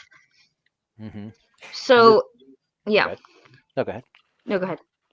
Oh, I was just going to say this highlights one of those differences between doing these books in 2019 and doing them in 1993 or 94, because those the research into the empathy, into the growth of empathy centers and such was just barely known, barely understood in the early 90s. Piaget was talking about it a few decades earlier, but that was something only a handful of child development psychologists talked about. It wasn't something that was part of regular that was part of normal discourse. So it was something I literally didn't even hear about until far into Mage's development, because it wasn't part of the conversation. Yeah. Yeah, but the point I am making here is I've started to get into restorative justice recently, and one of the important things is that I don't know if any of you have read the article "Why Are Queer People So Mean to Each Other?" No, I have read articles dealing with that topic. I don't know if I've read the specific one you're talking about. Please tell us about it. So there's an article by a wonderful queer therapist called "Why Are Queer People So Mean to Each Other?" And essentially the thesis of the article is that queer people are mean to each other because we are reenacting all of our own traumas, because that is how we know how to deal with harm. I have read that one. I do Yes. remember that a queer therapist wrote it, and it was hard for me to read. But it's Like excellent. I've lived through so much of that. Yep, same. I've I'm really been so much of that. I'm lucky enough that I came from a really supportive family. Mhm. I don't, maybe other people would disagree. I don't feel like I carry a ton of that baggage with me, but I've been on the receiving end of it, and I've seen a lot of it between my friends, and it took me a long time to make sense of it because my background is different. And yeah, it was really hard to read because like so many memories of my friends living through that. It's also so much of like what I've lived through, because like even recently, like I was very dysregulated, and someone posted about a game designer who was not me, and like how white game designers don't understand racial oppression, which is true, by the way. But I was dysregulated, and I flipped out, and I felt it was targeted at me. Now I didn't flip out at them because I was regulated enough to not do that. But like I spent a solid hour going, oh my God, is this about me? Should I just burn everything I own and move away? Blah, blah, blah, blah, blah. Right? And like I have been there.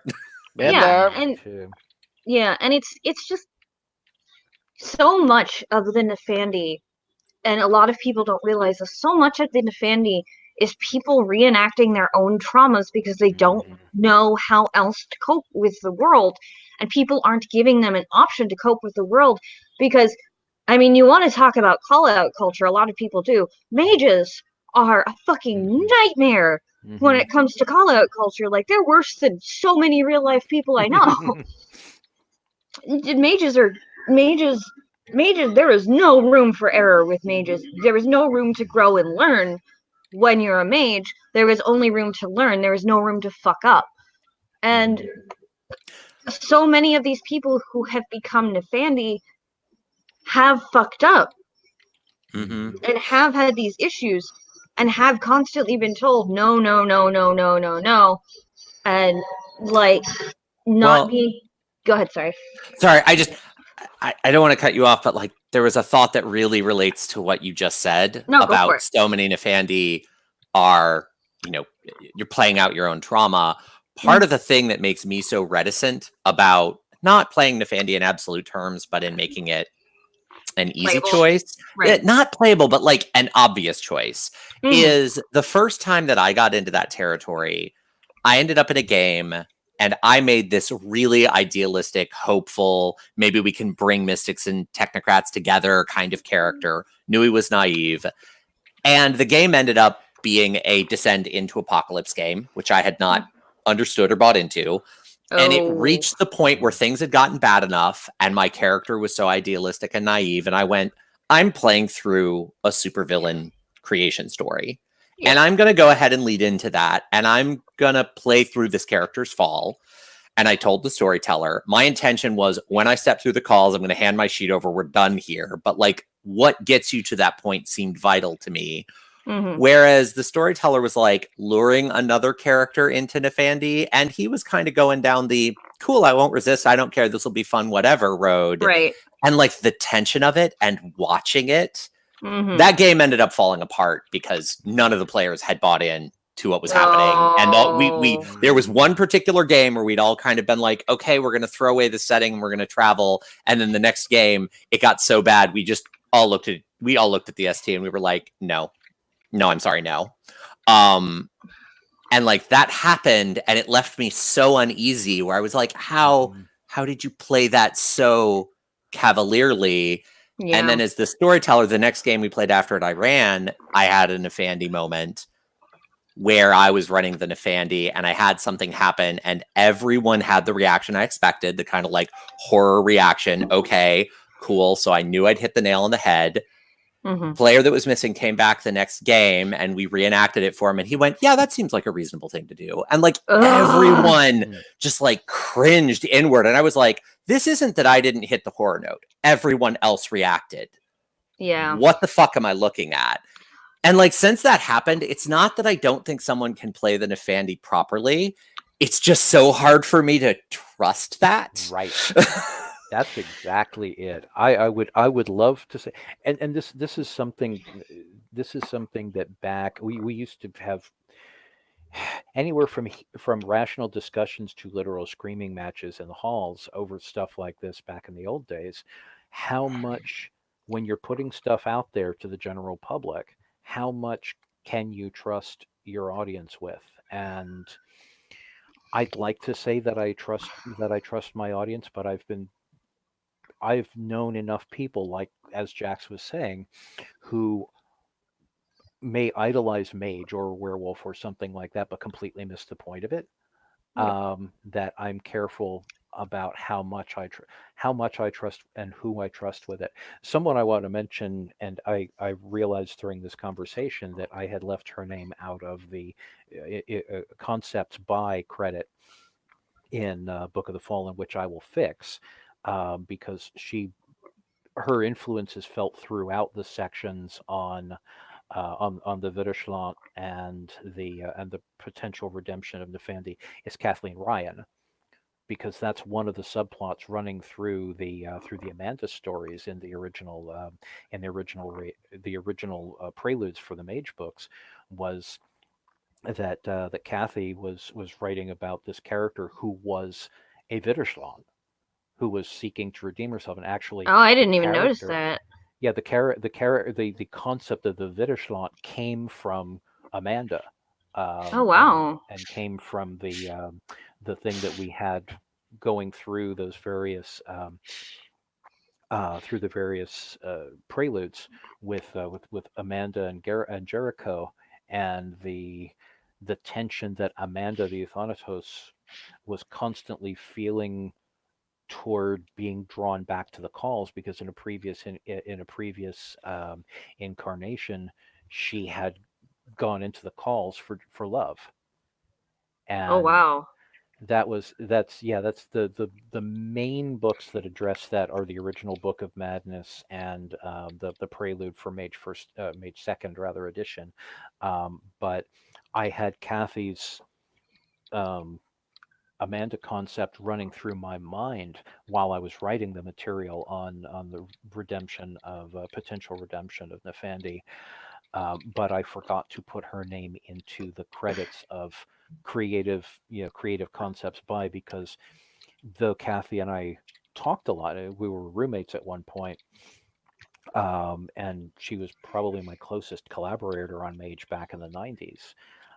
That um, she had not specifically written about the Nefandi, so I had Right. credited people who had specifically written about the Nefandi, but she wrote a very, very important thing about the Nefandi from a sidelong view, so she needs to get credited in that. I want to make sure that she's recognized both in the book and in this podcast for having done exactly what we were just talking about, Yeah. and done it really, really well. Um, the um, There was something connected to that, and I've forgotten what it was. So I'm just. Oh, actually, yeah, here it is. We're what you were just saying, Jax, a few minutes ago about knowing how that feels and wanting to just get it. That was me writing chapter one. Yep. That's chapter one, and the scariest thing, my hands were literally shaking when I was writing chapter one, and pieces of chapter one were initially written in what I call the primal scream draft, with which basically almost nobody except my friend Kristen saw, Hmm. which was I started writing, and some folks probably already know this. I started working on the Book of the Fallen as my girlfriend Coyote Ward was fighting cancer, which she ultimately lost to, oh, I don't know, 2 years ago this week. And my friend Raven Bond was dealing with debilitating heart damage, which eventually killed him. Again, the same fucking week. And I started writing Book of the Fallen while their health was declining, and I got into writing it pretty hardcore shortly after their deaths. So the my initial work on the book was just this raging primal scream against everything. And I ended up cutting it way back, obviously, because as I told Kristen at the time, I need to write this. People don't need to read this. This is not suitable for a gaming product. Yes, we call So that this was journaling. exactly. Pieces of it, or pieces of that Primal Scream draft, can be found in introduction, but most of it, there are pieces of it in chapter 1. I very much got in touch with my inner Nefandus while working on this book, as I've talked about in previous in previous podcasts. I was trained as a method actor. That's what I trained in college, and I was an actor for almost a decade. When I write from the perspective of whatever the characters are going through. I use the method acting thing, as Henry Rollins puts it, to enter the headspace. And so my headspace between the deaths of Raven, Coyote, Stewart a few months earlier, Ember while I was working on the book, I put myself into the mindset of the person who would go into the calls and just say, fuck it. And part of the balancing act, as those of you who were in the Brain Trust, which I think all three of you were, got to see, was me balancing the rage and despair and depression that I felt with the hope that the book needed to have, and the sense of responsibility of not just putting it out there into people's hands, either this trauma document or this hey, ain't it cool to just burn everything down textbook, of how to just be the biggest asshole you can be, because that's neat. So, Jax, I absolutely relate with what you're talking about. I was in that mindset while I was writing the fucking thing. Yeah. I used to I was in the Brain Trust, and then when you asked me to write, I very deliberately did not pay attention to the Brain Trust because I wanted to like put more of my own thing into the book. But yeah, one of the more interesting things that Victor, I think, right? Yeah. Okay, just making sure, because like I called a Vincent a Victor recently, and I was like, oh no. So I try and make sure, because those names get switched around in my head a lot for whatever reason. I get Vincent every now and then. It actually doesn't bother me, but yeah, my name's Victor. Okay, cool. Well, one of the things you were talking into is players buying in and players being very focused on something. And one of the things I put in the safety suggestions, because I didn't really do safety rules for this book as much, but I did do a whole section on safety and how to use abuse in your Nefandi game. That's playing on the knife's edge in chapter 7. But one of the things I stress throughout that entire section is, for the love of God, talk to your players. Please, please, please, please, please talk to your players. I even did a whole social contract too. Like, here are your responsibilities as a player. Here are your responsibilities as a GM. That's the important thing. And like, if you're going to have something like a Nefandus in your game, Jesus, if you're just going to have a World of Darkness or a Chronicles of Darkness game, have a session 0, talk to your players, have communication. Like, I get that there are GMs who are like, I don't want to spoil the surprise and blah blah blah blah blah, but I am more of the suspense school of GMing. I like knowing what's coming. I like building up to that. I like that tension of, oh my god, this terrible thing is going to happen in game. And I don't know. I don't find surprise really fun or attractive as a gamer or as a designer. The journey matters more than the end, really. Very much. It in really gaming does. Especially, yeah. Well, And I also feel like you can have a session 0 and think about it as what's like the best movie preview I've seen, where I get to know tone, I get to know the scope of what I'm walking into. I know that I'm like bought in on the general idea, but does it give everything away? Absolutely not. Like, you can do that. That needle is threadable. Absolutely. And you can also, if you know you have players who struggle with trauma, hello me.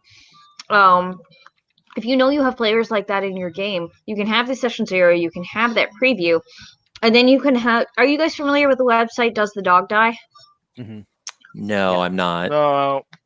So Does the Dog Die is a website that literally goes through movies and is like, it'll check off yes or it'll check off no for if there is a dog in that movie, does that dog die?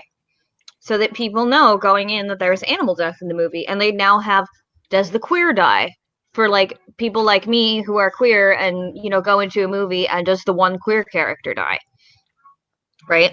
Mm-hmm. Cool. So, and it's amazing, and it doesn't it I don't think it's a big spoilery thing. It's just this thing of it's informed consent, right? Like it's going into the thing. Informed consent is important, really, because Yes. that you can't just put media out there and be like, well, Nope. they should just get into it, and Yeah. if they have massive traumas and mental things, should have Yeah. read the fine print, but Mhm. there wasn't the fine print details. Right. I mean, there was the whole kerfluffle. There was like one game, I think it was Monty Cook, that put out that like, oh, here's an ID consent guide. Here's some ideas for things you can I do. loved that consent guide. It was very Yeah. it was very basic consent. It was very Mhm. very solid basic consent. It was totally harmless. But it was evil and ruined Yeah. gaming. Oh, Didn't you know People that? flipped out. Out. Yeah. Yeah, Like oh my god. Yep. Lord. Pizza cutter. I'm Pizza just- cutter. Yes, pizza cutters, all edge and no point. Yep. But like people, I didn't even get people losing their mind on me that hard when I fucking wrote the safety rules for Vampire 5th edition. Like I did get people losing their minds at me, Yeah, you did. but it wasn't anything I couldn't deal with. It was actually pretty low key. But like Jesus Christ, the number of people who just lost it on Shanna Germain. Mm-hmm. Like holy fuck.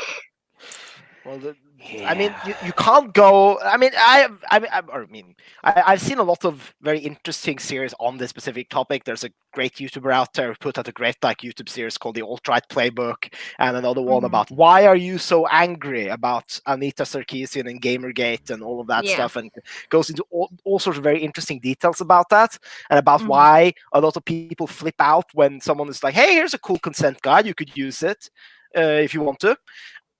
And they in their head are like, they're judging me and I could be wrong. Fuck no, don't come and tell me that I have to use the consent guide.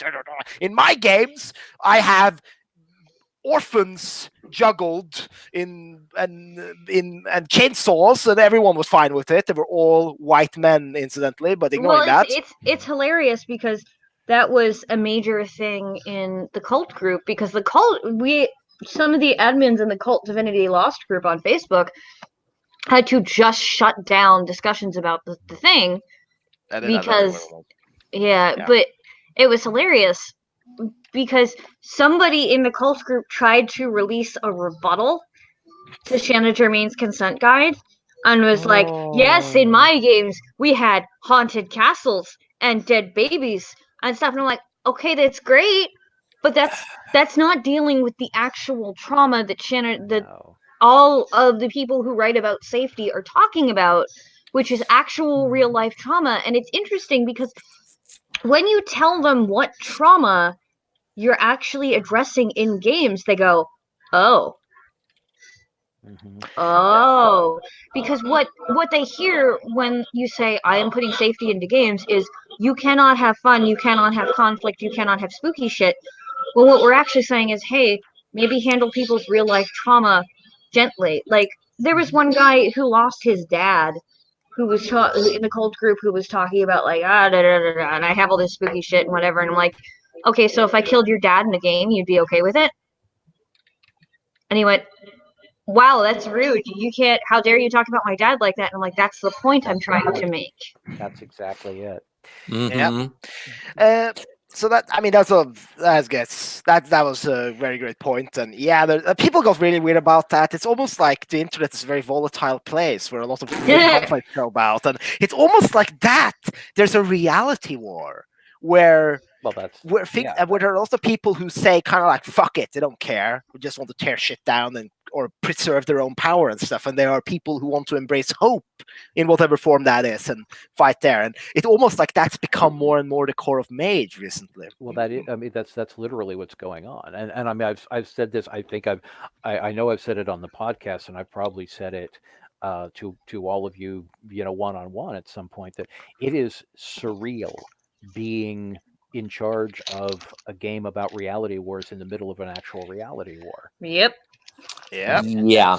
that's very much what Mage 20 has been about. Has been about this reality war that we are literally in the middle of in real life, and Yep. how I try my element of that reality war has been trying to support the support the side that wants progress and change and And hope. hope. Yep. And that is what Mage is specifically about. And as one of the reasons that I had to step down as the head of Mage was because I've been doing it for 6 years, and the toll that it has taken on me emotionally has been it's been exhausting. Because What? I have a really deep sense of responsibility for what we put out there. I mean, as I posted on my social media a few days ago, I went to Target a few nights ago. My wife Sandy had given me a new monitor, and there was a problem, so I went to go take it back to Target. And when the guy behind the counter saw my name, he started pretty like nervously at first, and then kind of enthusiastically talking about how, in college he and his friends, he grew up on Mage and the World of Darkness, and how he said, to the end of it, he's like, thank you for helping me change the way I think.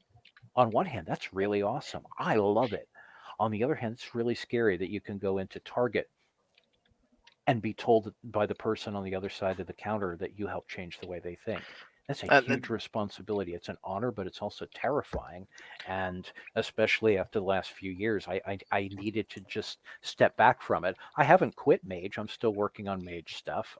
Travis Legg and I are working on some future books. He and I completed the Technocracy Reloaded together, and I've got at least 5 Mage books in progress for the Storyteller's Guide. But it's it's scary, and Jacqueline and Victor can both attest to this as well, because they're also public figures involved with all of this.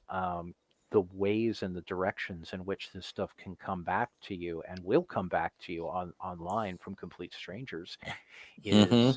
is scary at times. And there's if you think at all about the responsibility that you have when that sort of thing happens, it can drive you fucking crazy. yeah, Yep. I mean, just to use a blunt point to underscore the fear you might feel in that situation, it would be very terrifying if you said that, and then he brought out the MAGA hat and was like, "Thank you for changing the way I think." I have Yeah. had people do that. In fact, well, Yeah. Jax can attest to this, because Jax told me about some of these people that she had known in Silicon Valley who were, tech bro assholes going, Oh no. Mage changed the way I thought. And I'm like, fuck, I don't want to inspire that. Yep. You know, Man, you, that's you don't inspire Ben Shapiro to do things. No? let's not. Let's That's a not. whole box that I don't have the spoons to unpack. We don't have the spoons to unpack the box. So since we've heard all three of you give your thoughts on the family playerhoodness. That's a Mhm. term now. That's a scientific term. And Okay. I will now give my own very pointless Do it. interpretation and, Yeah. and add nothing to the conversation in ways we haven't seen before. Hey. You will add to the conversation. I do know, that I'm to the joking. conversation, People have yeah. to understand. When I'm on here, I have a very weird, out there, self-deprecating humor about myself. That's Yeah. perfectly fine. I'm just gonna. I have 10 words for you. Stop it, or I'll bury you alive in a box. That's very mean, you box burrier, you. Anyway, You see why we're friends. friendship is nice. Anyway, to get into what I'm thinking, because I agree in a lot of ways, but I'm with all of you in different ways, and I think that there's very nice things you can do to play an asshole, to play a genuinely bad, horrible person. I in all sorts of ways, in a realistic way, in an out there way. One of my favorite mage concepts is basically the GIF. Have you ever, or the meme? Have you ever seen the meme of Spider-Man talks to a dinosaur dude who's like, and he says like, "If you could reshape DNA, you could cure cancer." And he's like, "I don't want to cure cancer. I want to create dinosaurs." Yeah. Yes. Yes, and I kind of in my own head I'm kind of am that person, but also I've played that person and also played evil in a more, or not evil, but bad people in a more realistic way. In a Scion game I'm currently running, one of the players, who's very left wing, is playing a right wing radio host. Oh, Who, jeez. yes, the right wing radio host who is basically he's basically Dave Rubin. He's like, this doesn't have a real impact. I'm just playing a character. It's just, there's a market and I'm an actor, right? And so he's playing a horrible person, and he knows he's playing a horrible person, but he wants to explore that. So I think playing lowercase evil, or not necessarily evil, but morally mundane evil. Right, mundane evil, not mundane evil, but lowercase evil in the sense that you're a bad person, but you have some sort of belief set, or you have some sort of redeeming thing there that you could turn you around, is perfectly fine. You should do it in the right game, and people should know what you're doing, because you don't want someone who's playing it straight, who's like, I'm Alex Jones, and Alex Jones is great. You don't want that guy. No. Yeah. Well, I think I've played a lot of those characters as well, and I always approach them as like, I know what is good, I know what is right, I know what I need to do day to day, and then I have these random impulses because everyone has them. And a role-playing game is a safe place to like get that out. And I always played those characters with that, like, I'm actively venting this in my head. And it wasn't until I started playing with people that were doing it because it's really what they wanted to be doing anyway. Like, they did not have that concept in their head, that I started to back away from doing that as much. But I've totally been there. Yeah. But the point is, like, I think that's fine. Now, I personally, in most cases, I'm not the fan of playing the family for many reasons. The one that most people can't handle it, or they do it wrong, and it just tears groups apart, or it gets into gore and weird stuff, and that doesn't add to the game, and so on. I think you could play in a family well, potentially. I just don't think that. I think there's a lot of benefit to a Nefandi redemption story or a full story, but I don't think that. I don't need to have the sex slave rings for fun. That story is not in. That story does not need to be told from a protagonist perspective. Like, you could tell the story about the guy as an antagonist, but I don't want someone to be like, okay, I am going to be Hitler now. I'm going to tell that story. No, like, you can. I don't feel the need for that, and especially within the family, because they know what they do is evil. They're self-aware about what they're doing. It's not like they have no beliefs or anything, but they know. They know that. I think it might be fun to have an Nefandi teacher who is doing the sex slave thing for fun, who starts off as an ally. Yeah, and then you can have Nefandi NPCs, sure. Yeah. Well, essentially somebody who's very close to the Nefandic NPC, who is terrible and is like doing the Hitler thing for fun, and is somebody throughout the course of the game that you realize is wrong, and that's your big redemption thing, is like going against your mentor, basically. Yeah. And I've had a lot of like, most of my major experiences as a player has been with one S team who was very enamored with having Nefandi antagonists.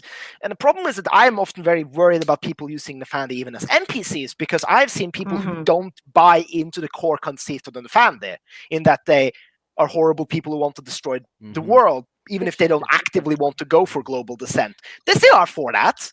I'm going to put a pin in that, but go ahead.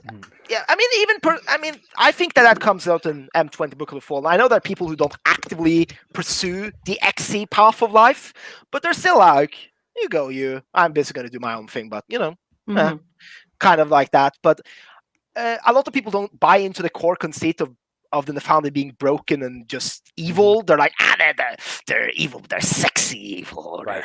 Yeah, That's what I don't want to feed. Yeah, and that was very fed in the game. Like, there was this Nefandi character who was like the ST's big, like, monster cock of an NPC, just like he was one all the time. Awesome.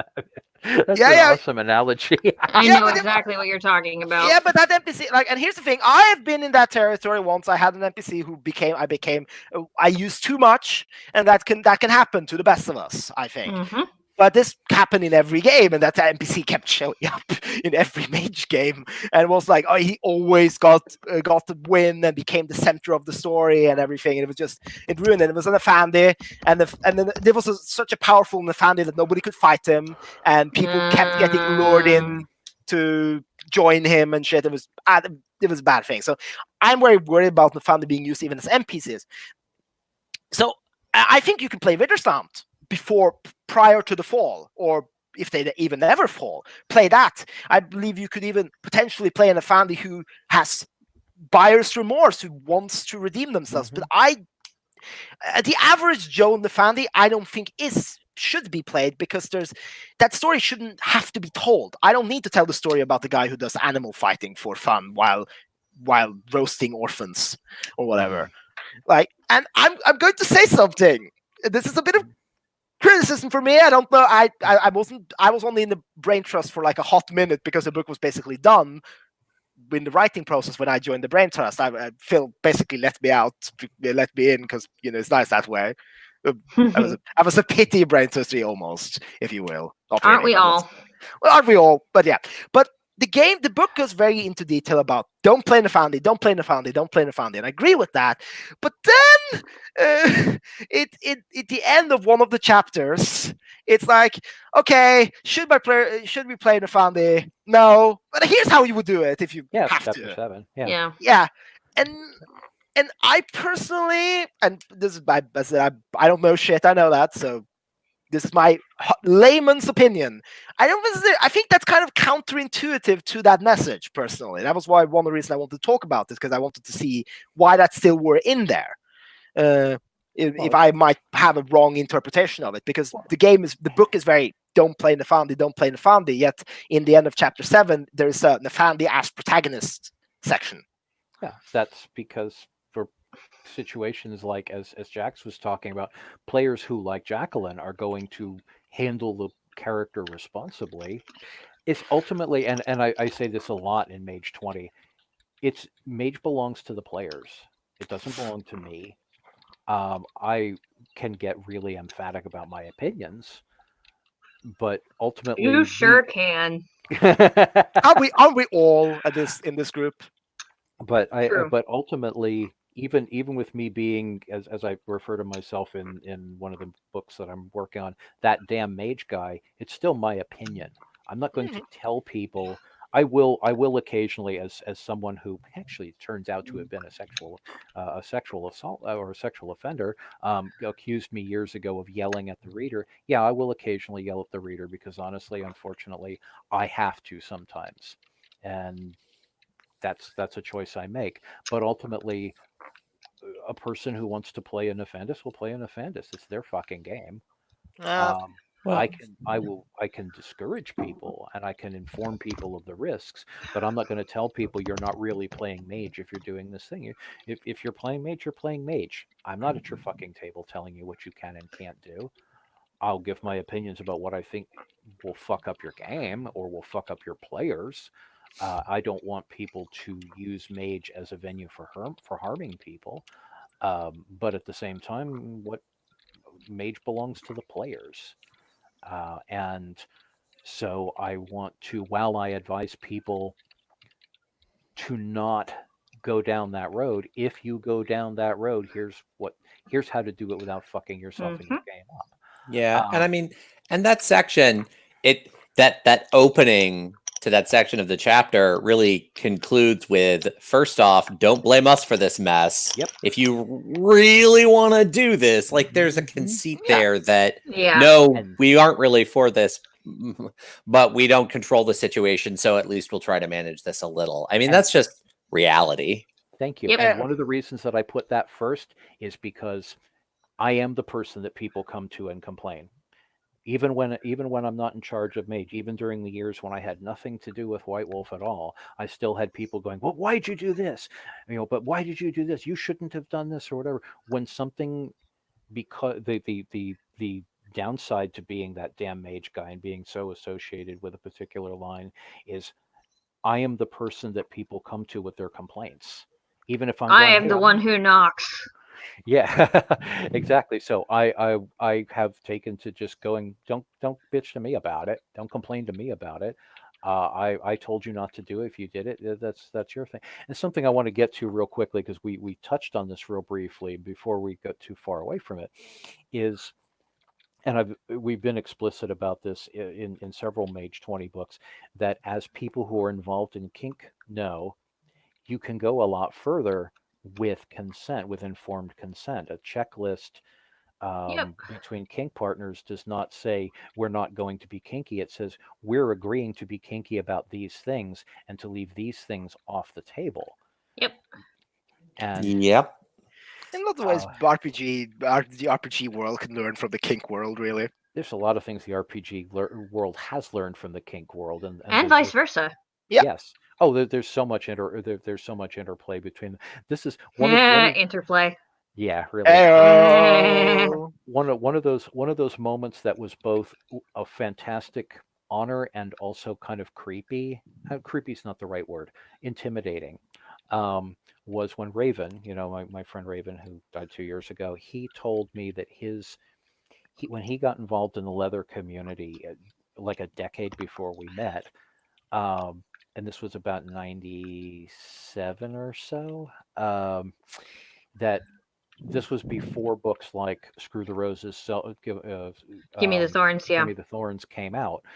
That one of the people who initiated him into the leather community gave him a copy of Cult of Ecstasy tradition book, first edition, and said, this book gets it. And the thing is, while it's dated, I was in the kink community at that point. There's stuff in there that is reflection, that reflects what my life was at that point. Some things of what I wished my life was, so I made it that way later. But the discussion of consent has changed considerably since 1996, but at least the tradition book addressed consent, which very little in kink did at that point. And hearing my friend and on some levels mentor tell me that his initiation into kink, part of it came by way of one of my books, was both, wow, that's really cool, and oh my fucking god, I have to be careful what I put into these. Yep. Also, oh my god, I know so many people who view Mage as this like religious experience. I'm like, no, stop. Yeah, please. I love it on some levels, and I do not want to be anybody's cult leader, even though I know people have made cults around Mage. So I mean, that it gets. Sorry, go ahead. Yeah, I was just gonna say. I mean, the thing about that, and like the idea of making cults around Mage, and it's so easy to view that way because there's just enough of reality in it. Mm-hmm. And there's much more of what's going on in the real world in Mage than most role-playing games, but then it's always taken farther. It's always exaggerated. Like the idea of the mold of the mage, of will made manifest in the world, not unique to the game, but it is a real idea, and using it as a lens does let you do a lot more in the world. But then if you come to it through a game, like you're getting all of this other artificial there for fun stuff as well. It's just so, it's paradox. Like it's paradox made manifest. It's, we did this thing. I know it did this other thing. I know I didn't realize that. And not necessarily bad. Like it can be awesome. I've heard just as many empowering stories as I've heard really screwed up stories. But, you know, I understand why Jack's groaned about like the Cult of Ecstasy book. There is a lot of legitimate kink stuff in there, but it's still like it's still a fucking role-playing game. It's a role-playing book. It's Right. a first edition White Wolf book. It was made. I know how quickly those books were pumped out. I wrote that book in 2 weeks. Yeah, I I wrote mean, that book in 2 weeks because the initial author choked up a hairball about it and didn't tell me until after it was supposed to be in editing. I So think had I've to heard sit that down story and before. write that Yeah. book. So yeah.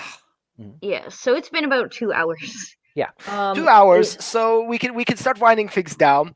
And I mean, there's so much more to address, and Book of the Fallen is a big thing, and people should read it when it comes out properly and all that jazz. So before we say goodbye, do anyone have any plugs they want to come with? Well, yes. plug away. Buy my stuff on Itch.io, because I have a page on Itch.io. It is rufflejacks.itch.io. I also have a website where you can find me, which is jacquelinebrick.design. Which I will send you the links to all of my stuff, Carl, after this podcast. Excellent.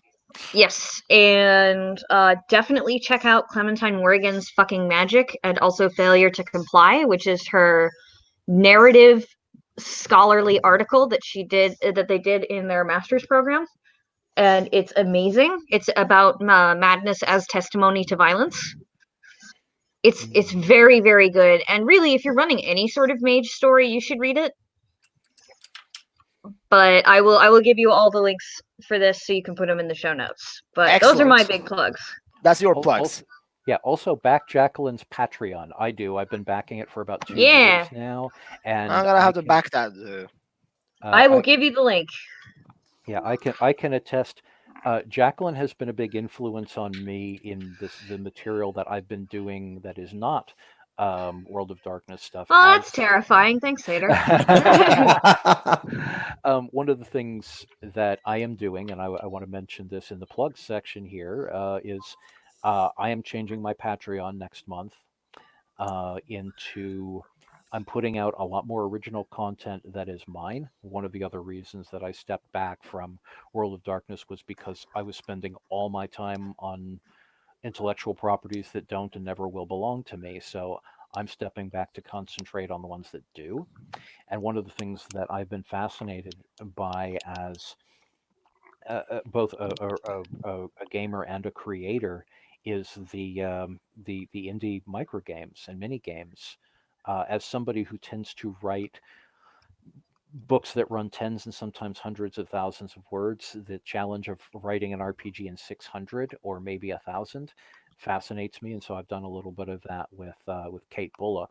I want to give a shout out to Kate Bullock as well, who is doing some really good both advocate work and has got some creative work in process, and that I really want to get people looking at that, supporting Kate in that, and in my Patreon, which I will include the link for, I'm going to be putting out some micro games and mini game material as well as more original fiction, and so there'll be a tier system where people can get various different things and choose what they want to back, instead of just like throwing $1 or $5 or more at me a month and just getting whatever I can put in there that's not owned by somebody else. Yeah, the funny thing about me and Phil working together is that we have very different views on games because I can't do the big 100,000 word things because I lose sight of where I'm going because of my ADHD.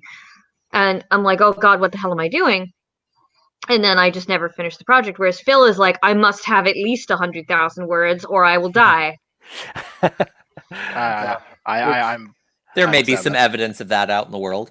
I understand both of these views. I understand both of them. Well, it's the way that I design these books is I go, if I was paying X amount of dollars for them, what would I think I needed to know, and then I try and supply it. But I overdo that sometimes. And You? fortunate, fortunately, one of my autistic superpowers is that I can keep these books straight in my head. I rarely work with outlines, which is kind of insane. Um, Yeah, see, I can't work without outlines even if I'm doing a short game. yeah, and uh, I also know that after having done over 2 million words of material in the last 6 years for Mage 20, that I really needed to strip back, and working on doing a 600 word game for Kate was kind of like, writing doorstopper novels and then going to haiku, and so I found that really Yeah. good for my creative discipline. So I'm going to be doing more. Or I am doing more of that, and people who back my Patreon will be seeing more of that. I also want to give a shout out to Whitney Strix Beltran. Beltron. Beltran, thank you. Strix, she's amazing. Strix is amazing, and in particular the game Bluebeard's Bride. Yeah. Ah! So good. Yeah, So I haven't good. read it. I haven't read it yet. yeah, and Oh man, if you want to learn how to play Nefandi properly, fucking Yep. read Bluebeard's Bride. Yeah. Like, Oh, it's Yeah. the truth. Bluebeard's Bride is, I think, one of the greatest RPGs I've ever seen. hard agree. Hard agree. And to why am I blanking? I'm blanking on names. Avery Elder. Yep, Avery Elder is fucking incredible. I've been following Avery's stuff for about 5 years now. Avery also has a Patreon, which I highly recommend. But Monster Hearts is probably my favorite RPG. I think that Bluebeard's Bride, which I haven't had a chance to play yet, damn it, is probably the greatest RPG book I've seen in recent years. Monster Hearts is my favorite. And I have played that actually with Kate, and it was fucking awesome. And I love what Avery is doing, and what Strix and Jax and Kate and Avery are doing is, to me, who has been a gamer for 40 years and a designer for almost 30, is really inspiring because it shows what this medium is capable of and where we can still go with it. And to me, as somebody who's been involved with gaming, since the days of Ogre and Lol. Ogre and Car Wars and AD&D First Edition, I see the indie game revolution as Renaissance Revolution, whatever you want to call it, as the most exciting period for this medium I have ever seen. And that's coming from somebody who was writing The Great White Wolf through the 90s. So that's something. Sounds dirty. Yeah, it was. You're bringing the show's lewdness level to whole new horizons. Have you met me? Not prior to this, no. Aha! Facts. This is one of the reasons I like her so much. But and also just a shout out to Victor and Walking Away from Arcadia, because it's a fucking great show. Yeah. Thank you. We actually, talking about things to pitch, we actually have a couple new episodes coming out. Tell us about it. So we have not had a regular release schedule in quite a while because my work has completely taken over my life. So wait, is it a Changeling show? Because it's called It is. It is. Yeah, it's a Changeling podcast. Okay, wait, which Changeling though? Dreaming. The Dreaming. Okay. Lost and Dreaming are great in different ways. They are. No, They're very no, different games. I'm not fighting you. I wrote on Lost Second Edition, and I'm very proud of my work. I haven't gotten a hold of Lost Second Edition yet, but I've heard nothing but good things about it from everyone who has seen it. Yeah, Lost is great. I wrote the kits, and I wrote the storytelling section along with Steffi Devan. Steffi! Nice. Steffi. Woo! Steffi is awesome. Shout out to Steffi. She's the best. Why are you laughing? I laugh because I wrote the kiths in Changeling the Dreaming First Edition. Gotcha. Yeah. But yeah, so the couple episodes that are coming out, Walking Away from Arcadia, most people who listen to the Symposium probably know by now. But we started a project basically just to make all the little corners of that game more accessible. The books have not always been the most navigable. Oh, nope. We started releasing a few months before Changeling 20th came out, and then started folding in all the Changeling 20th anniversary stuff. And we kind of hit the end of our project. It expanded a lot on what we originally thought, but we kind of hit a point where both because of our schedules, we couldn't do 2 episodes a month anymore. 2 episodes a month was kind of a crazy pace. But every once in a while we do a topic sort of rises up, either something new comes out or we think of something we hadn't talked about. An episode just dropped where we talk about children in role-playing, Changeling the Dreaming specifically. Obviously, that's a big part. But also, like we mentioned, Chronicles of Darkness, Innocence, and like how do children play into role-playing in general. It's all sparked on a conversation I had at Gen Con with someone. And then we have another episode coming that we interview Charlie Cantrell, who recently put together a Dark Pact, indie non-commercial World of Darkness 5th edition, Changeling the Dreaming sort of concept piece. It's nice. I want to say like 50 pages. So we oh yeah, go. There are a bunch of different places you can find it. It's in the Changeling the Dreaming, Changeling the Lost group on Facebook. When we post the episode, I need to clean it up this weekend and do the editing. We're going to put a link to the piece. It's gorgeous. The fact that he did it for no money and it is as beautiful and well put together as it is a testament to his devotion. But again, you can only put in so much time when you're not making money. So it's a proof of concept. Right. But it's a proof of concept. It is, yeah. So we have those 2 episodes coming out. I recently did an episode of Mage the Podcast that isn't out yet, so that's going to be dropping. And there are 2 Storytellers Vault texts that I wish I knew when they were coming out, but again, because my work has shifted into overtime as norm, I'm not as productive as I used to be. So they will come out at some point next year. They will come out at a time. They will come out at a time, and potentially even at a place. At a play. Well, they will come out on Drive-Thru RPG on the Storytellers Vault. But the time is more of a question. Well, what are places anyway, but find spaces where things exist. Ignoring those, I normally don't have plugs beyond this podcast, but now I actually have plugs. Yay! So I have the sister podcast of this, which is my solo thing, The Ramblings of a Mediocre History Student. I'm going to start back doing episodes of that. I'm going to finish my series on proto-feminist literature, getting some of the getting out of Europe now, getting out of Renaissance Europe after I finish it up in the next episode. I'm going to China, the Arabic world. We're going to see all sorts of great things. That's awesome. Women writing stuff. And because old men have dictated what's historical canon literature. Screw old men. This is Don't screw old men. They're not great in bed. I'm usually that's my revenge from my time in university when they were telling me that we couldn't have female historical author this year. We had all of these important texts we have to go through. I'm like, who decided what they were important? Old men did. Exactly. Yeah. So I, as my revenge, I decided to make women's history my point of expertise. Good job. So that's good revenge. That's a great revenge.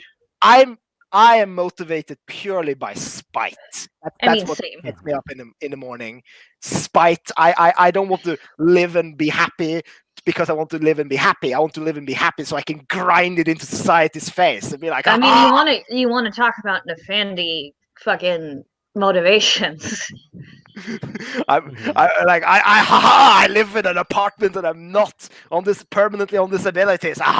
You said autistic people couldn't do that to society, but fuck you, I can. That's my driving motivation. So I have ramblings of historical mediocre history students. Are on the same page as this one because I'm lazy and I'm not going to pay for 2 different pages. So just stick around. I should introduce you to my friend Andrew, who is actually brought up earlier as one of the people trying to make Dagger here more safe. Has his master's in Anglo-Saxon history and is trying to do a lot of making stuff more accessible to people who aren't grody old white men.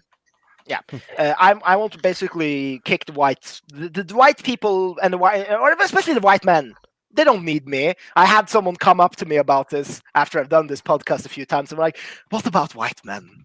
And I'm like, no, "They don't need me," because they were like, "You're just women, aren't you? What about the men? What about the white men?" And I'm like, "No." They don't need my help. Screw them. Nope.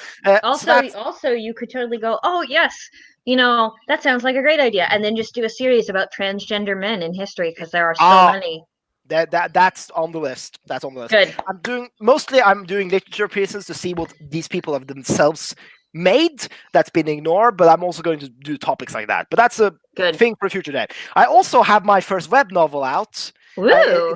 It's on Royal Road. It's called Interstellar Warlock.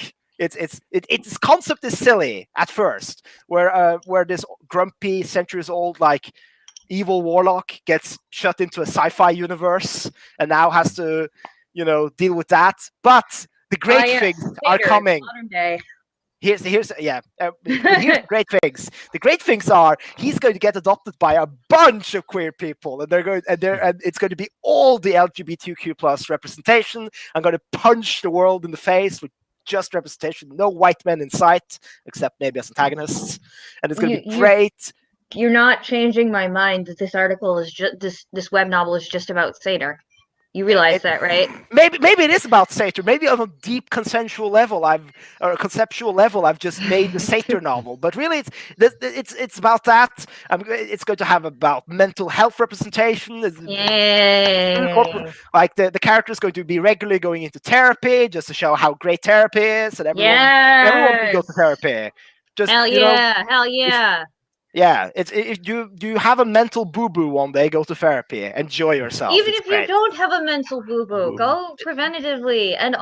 also, you're allowed to shop around for therapists. I don't know where we got this idea that shopping around for therapists is a bad idea. But you're allowed to you're allowed to shop around for therapists just as much as you're allowed to date around to find people you like. Exactly, all of these That, things. that's actually Totally my big meta conceit about gaming, therapy, and dating is you should have as many boundaries for gaming and therapy as you do for dating. That sounds very, very And wise. whenever I say this, people are like, "Whoa, brain blast! That's wild!" And I'm like, "How do you not understand?" I've really that's not. I have had a lot of people discussions about it. I believed in having rigorous standards about what games you're in, about Yeah. not only the level of content and level of play, whatever, but also what kind of content is there, what kind of people are there. Because I know a lot of people a lot of gamers are like street beggars. They just go where the game is and and they just stay in abusive, horrible environments and shit they shouldn't put up with. And here's the thing. People I think that see. if You're talking about One World by Night. yeah, I'm talking about a lot of things. Yes. So many stories that I won't tell publicly. Yes. So, but the point is, people think that okay, if you have standards, then you will never get to game. False. If you have standards, you will get to game that in these games will be successful and not fall apart, and you will be happy. Yep. Take care of yourself in life, in games, dating, Mm-hmm. mental health, physical health. Take care of yourself. And feel only no let shame. only let people into your life who are also willing to take care of you and who you are willing to take care of. Yes. So on that happy, progressive message of love, I think we can finish the podcast. I also have Storytellers Vault coming down the pipeline, but those are in a weird spot right now. They will come out sometime next year, I believe. Well, I would love to read them. Yeah, excellent, thank you. And I will now press the end broadcasting button very dramatically, so we can all dun together. Dun dun dun. Dun dun dun. Dun dun dun dun. Dun dun. Bye. Dun dun dun.